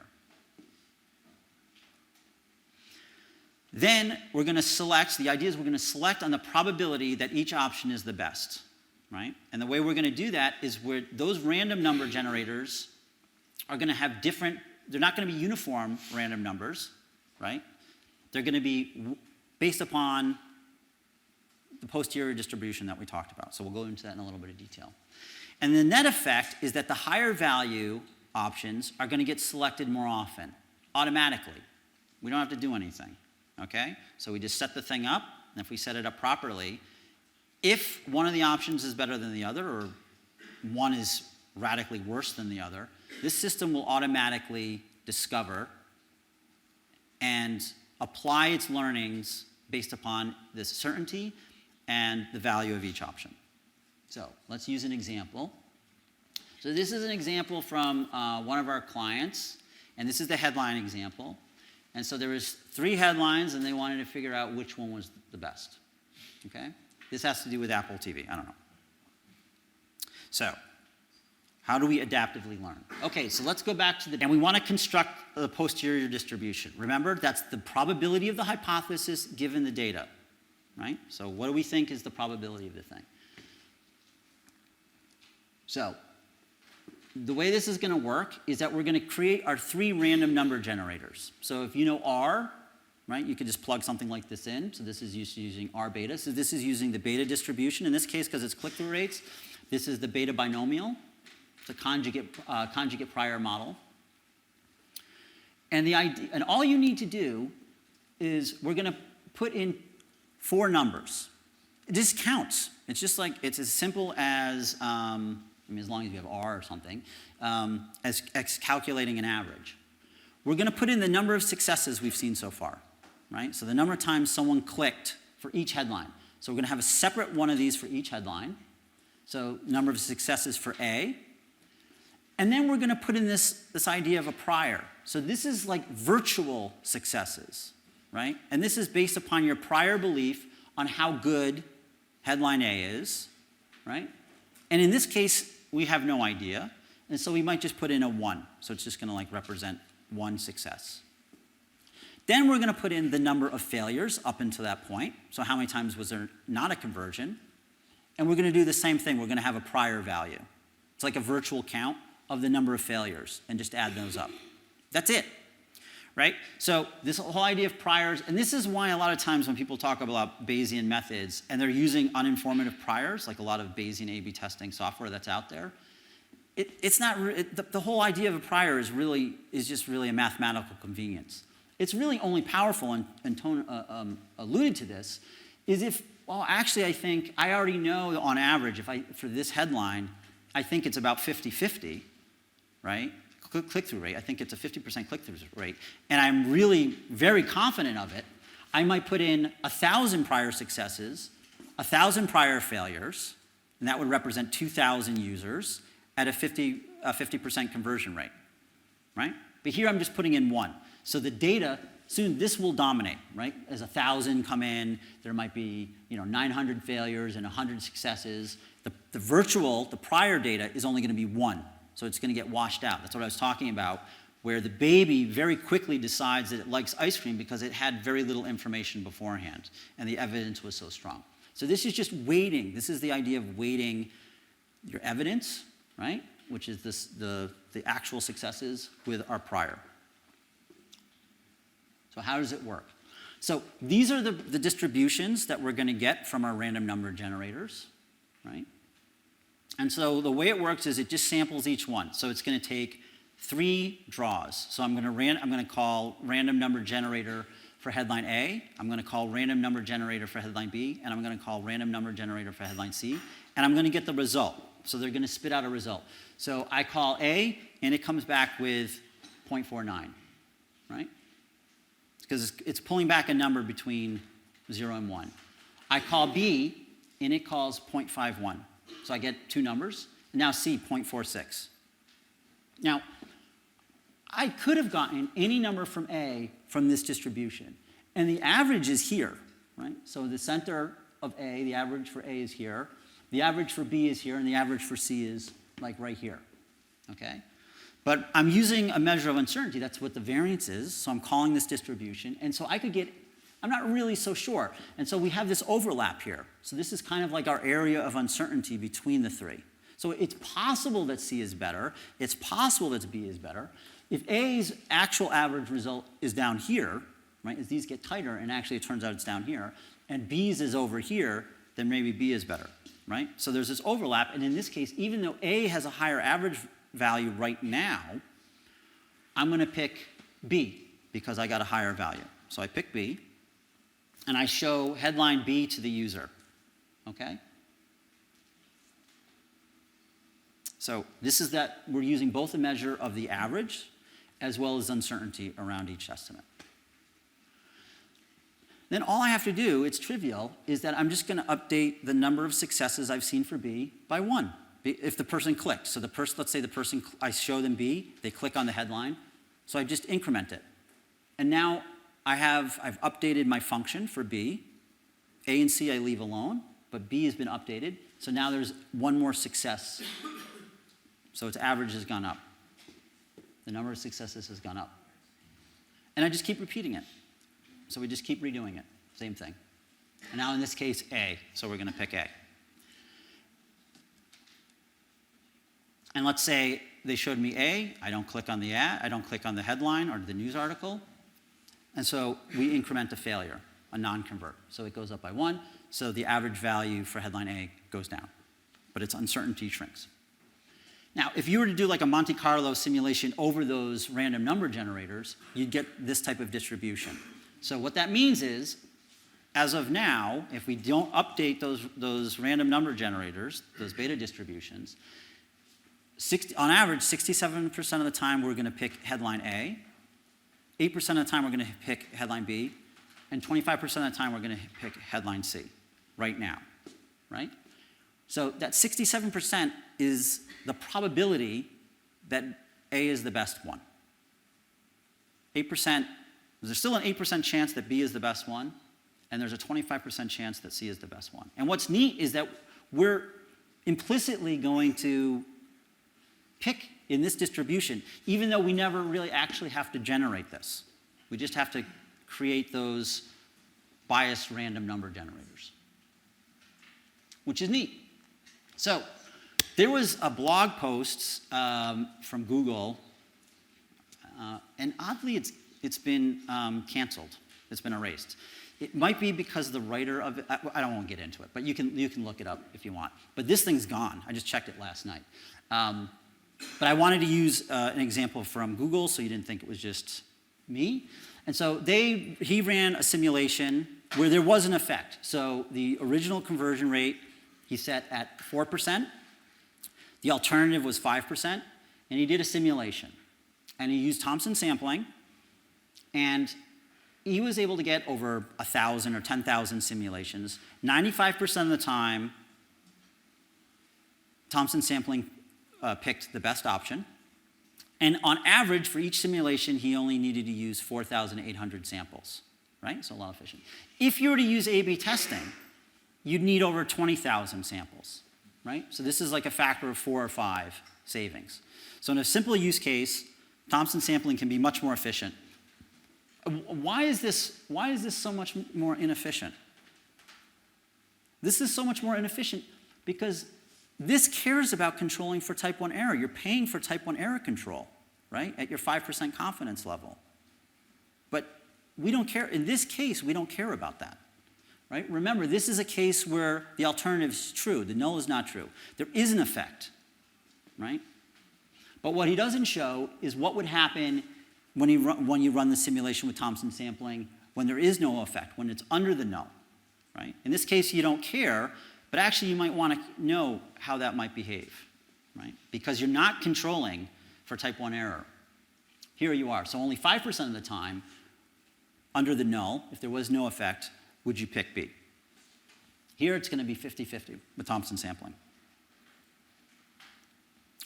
So what does that look like? So we use Thompson sampling in our software. So here's the results. This was actually run. This is like a live test. And so we calculate those posterior distributions, right? And so C is much better than B and A. I may not look at in this scale. If you were to calculate the actual probability that C is best, it's 96%, right? And so we had an extra rule where we would stop it if it hit over 95%, even though it was selecting, right? Using Thompson sampling, even while it was learning, we were selecting C more often. But after 95%, we stop it, and we see that C is the best option, right? So far, so good. But, problem, Bob's Burgers. So this was another headline test, and they wanted to see which headline worked the best. Great. It's a problem, not problem. This is a problem of perception.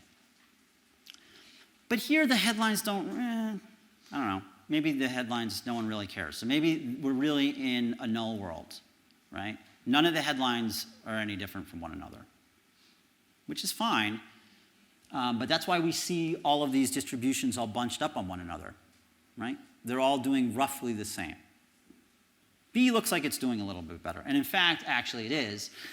The probability that B is best based upon those distributions is 54%. And I think it's like 20 and 26 for the other two. Okay.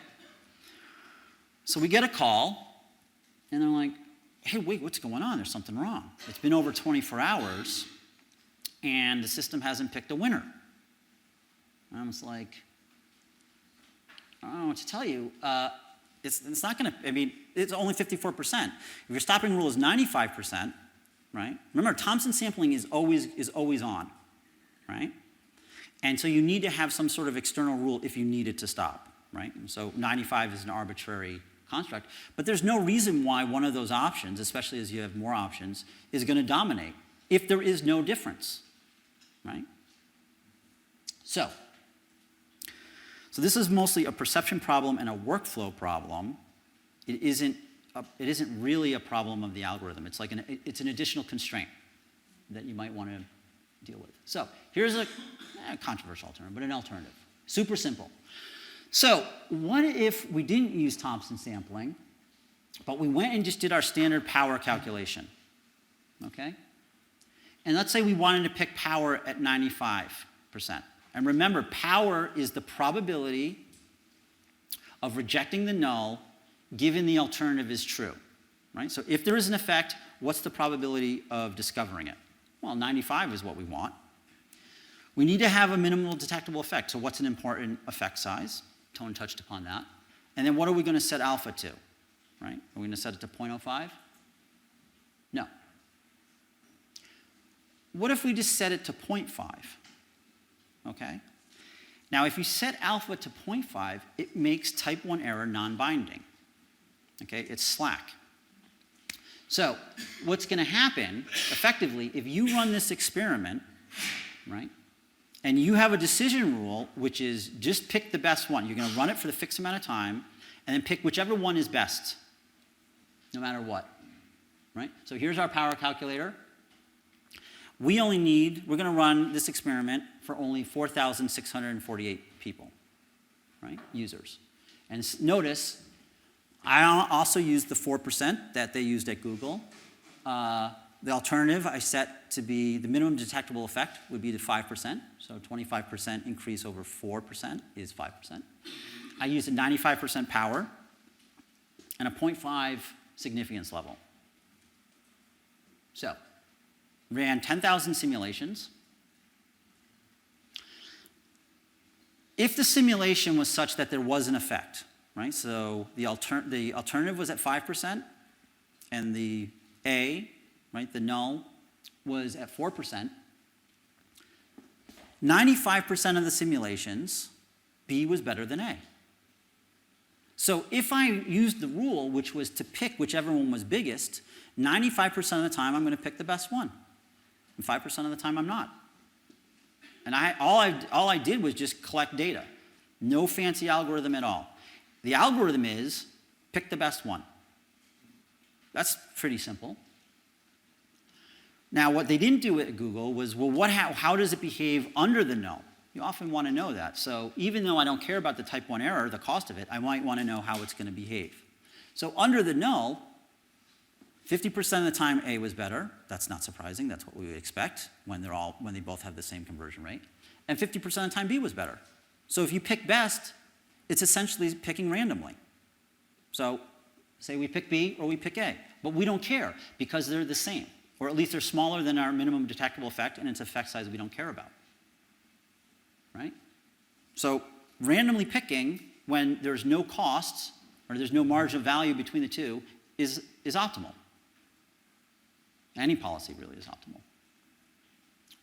So just a quick comparison. This does as well as Thompson sampling, simple use cases. Here are some results. So we implemented this part as, it's a mix within the algorithm, but we're using these ideas within our software. But you can do it yourself. So we're going to wrap up. Quick guide to when you want to use a bandit. The learnings are perishable, right? You have a campaign that's running, headline testing, that type of thing. You're not really learning anything for the organization to use in the future. You just want to optimize a process, bandit. It's always on. So maybe you're pushing new ads into some sort of hopper, and you want it to explore new ads. We had a lottery that we would do this for. They're trying out new games, and there was new things coming in, always on process. More complex, actually doing a contextual bandit, something where you actually have to build a model at the same time, right? Spam filtering, that type of thing is a good usage of a bandit. Doesn't make sense to use hypothesis testing in certain use cases. Some reading. A great book if you, well, actually, something similar to what we're doing, but a more formal. Ellie Feit and Ron, I forget his last name, over at Wharton have their test and roll. It's kind of similar, so you can check that out. You want to know more about bandits, Sutton and Bartow, reinforcement learning. This is a great introductory guide. This actually is one of my favorite books from graduate school, but it's super accessible. Anyone here can read it. And if you want to know more about hypothesis testing and the philosophy behind it and the ideas behind hypothesis testing, this book by Deborah Mayo, Statistical Inference as Severe Testing, this is like key, especially if you want to know a lot about hypothesis testing and increase your expertise in it. This is an outstanding book. So, quiz week.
and gentlemen, for your safety, the use of devices for messaging, calls, or internet access is prohibited once aircraft doors are closed.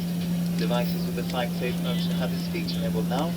They should then be switched off for takeoff along with all other electrical equipment. Thank you.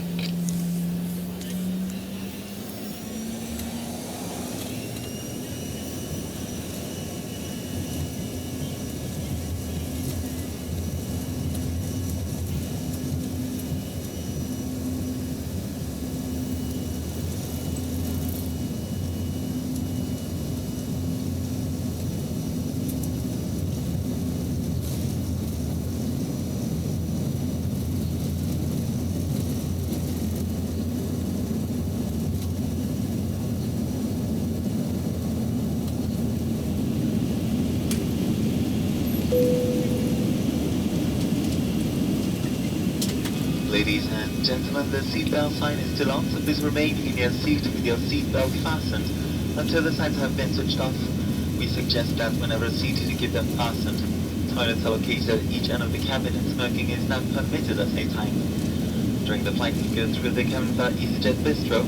Our fresh options available today are sandwiches filled with either Kobe meat or grilled cheese. We also have a large range of snacks and drinks. You'll find all the details about our products in the magazine, which is located in the seat pocket in front of you. Please now sit back, relax, and enjoy the flight. And if you can be of any further assistance, please do not hesitate to contact one of us. Thank you. Dames en heren, het seatbelt sign is nog aan. Wij verzoeken u in uw stoel te blijven en uw riem om te houden totdat het licht gedoofd is. Wij adviseren u de stoelriem om te houden terwijl u zit. Toiletten vindt u aan voor en achter in de cabine. We wijzen u erop dat roken niet is toegestaan. Tijdens de vlucht komen we bij u langs met onze bistro en boutique service. Informatie over onze producten vindt u in het tijdschrift in het opbergvakje voor u. Wij wensen u een plezierige vlucht. Als u nog wensen heeft, laat het ons weten. Damen und Herren, da das Anschnallzeichen noch leuchtet, möchten wir Sie bitten, noch angeschnallt zu bleiben, bis der Kapitän das Anschnallzeichen ausgeschaltet hat. Wir empfehlen Ihnen, während des Flugs angeschnallt zu bleiben. Die Toiletten befinden sich jeweils am Kabinenende. Das Rauchen ist zu keiner Zeit gestattet. Wir werden im Verlauf des Fluges mit den Bistro-Boutique-Services durch die Kabine gehen. Nähere Informationen zu all unseren Produkten und Preisen können Sie dem Magazin entnehmen, das sich in der Sitztasche vor Ihnen befindet. Und nun lehnen Sie sich zurück, entspannen Sie sich und genießen Sie den Flug. Wenn wir Ihnen in irgendeiner Weise behilflich sein können, können Sie jederzeit eines unserer Crewmitglieder ansprechen.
Ladies and gentlemen, for your safety, the use of devices for messaging, calls, or internet access is prohibited once aircraft doors are closed. Devices with the flight safe mode should have this feature enabled now. They should then be switched off for takeoff along with all other electrical equipment. Thank you.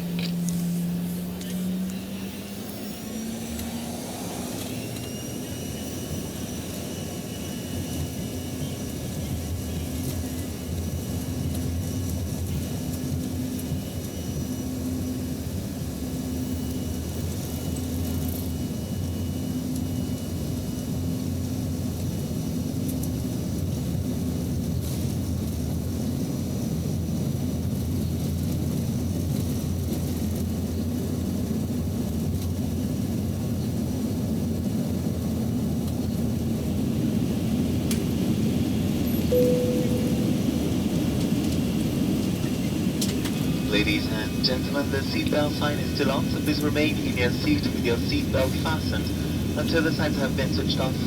We suggest that whenever seated, you keep them fastened. Toilets are located at each end of the cabin and smoking is not permitted at any time. During the flight, we go through the cabin by EasyJet Bistro. Our fresh options available today are sandwiches filled with either Kobe meat or grilled cheese. We also have a large range of snacks and drinks. You will find all the details about our products in the magazine, which is located in the seat pocket in front of you. Please now sit back, relax, and enjoy the flight. And if you can be of any further assistance, please do not hesitate to contact one of us. Thank you. Dames en heren, het seatbelt sign is nog aan. Wij verzoeken u in uw stoel te blijven en uw riem om te houden totdat het licht gedoofd is. Wij adviseren u de stoelriem om te houden terwijl u zit. Toiletten vindt u aan voor en achter in de cabine. We wijzen u erop dat roken niet is toegestaan. Tijdens de vlucht komen we bij u langs met onze bistro en boutique service. Informatie over onze producten vindt u in het tijdschrift in het opbergvakje voor u. Wij wensen u een plezierige vlucht. Als u nog wensen heeft, laat het ons weten. Damen und Herren, da das Anschnallzeichen noch leuchtet, möchten wir Sie bitten, noch angeschnallt zu bleiben, bis der Kapitän das Anschnallzeichen ausgeschaltet hat. Wir empfehlen Ihnen, während des Flugs angeschnallt zu bleiben. Die Toiletten befinden sich jeweils am Kabinenende. Das Rauchen ist zu keiner Zeit gestattet. Wir werden im Verlauf des Fluges mit den Bistro- und Boutique-Services durch die Kabine gehen. Nähere Informationen zu all unseren Produkten und Preisen können Sie dem Magazin entnehmen, das sich in der Sitztasche vor Ihnen befindet.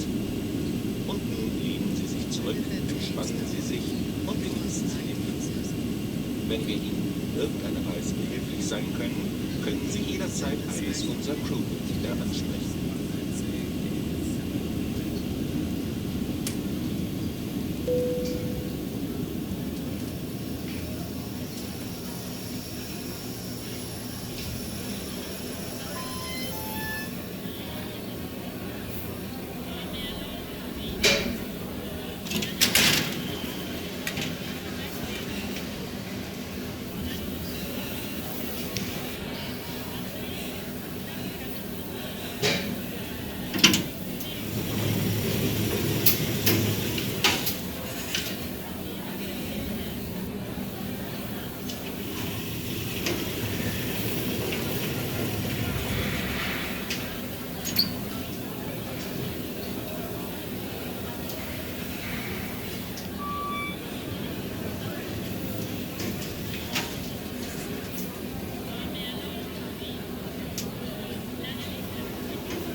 Hi guys, my name is Michael, and today we will see the exponents in their unnatural habitat.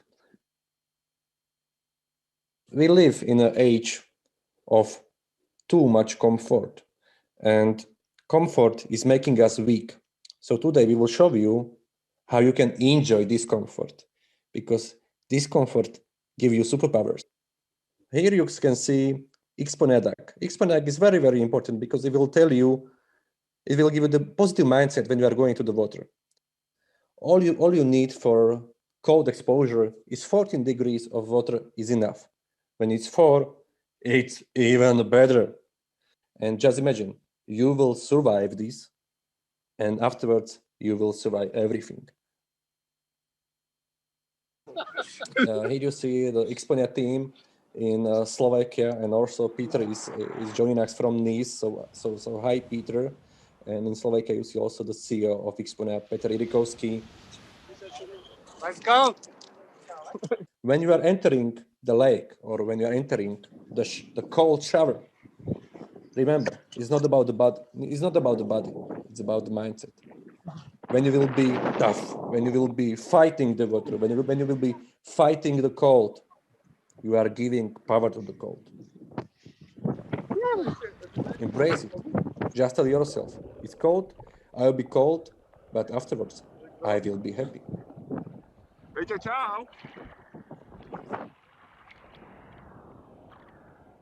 We started cold exposure in EXPONEA by accident. There was, the hype of Wim Hof. So we had one instructor in EXPONEA, and first, I don't know, there was 25 of us, maybe 50 of EXPONEANs, and there was nobody who was like experienced cold exposure.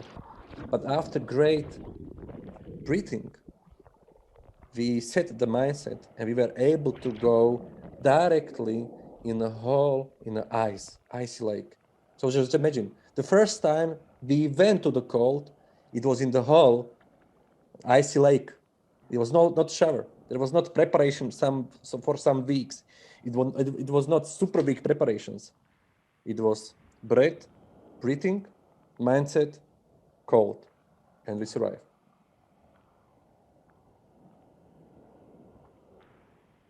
When you are approaching the cold water, so first rule, mindset. You will be great. You will be great. You will survive this. Don't fight it. Don't be tough. When you're entering the water, just breathe it out. And you are into the water. And the quick hack is, when you control the breath, you are controlling the body. When you are controlling the body, you are controlling your mind.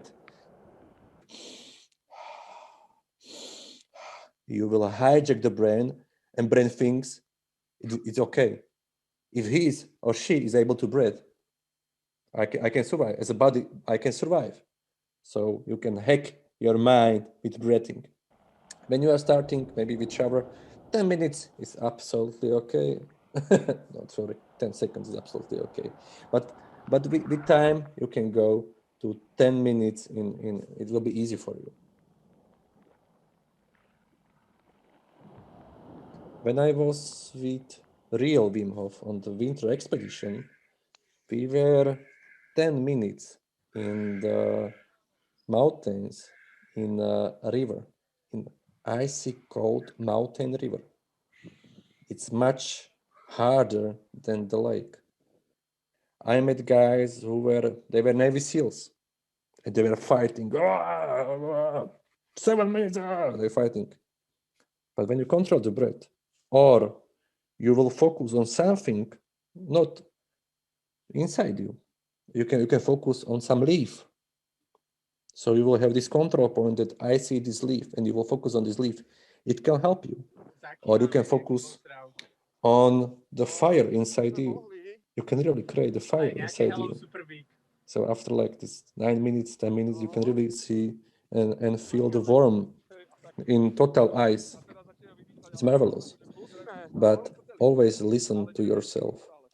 If you feel it's time to go out, go out. So I wish you luck. Be strong. Bye. Hello, Super Weed. Hello.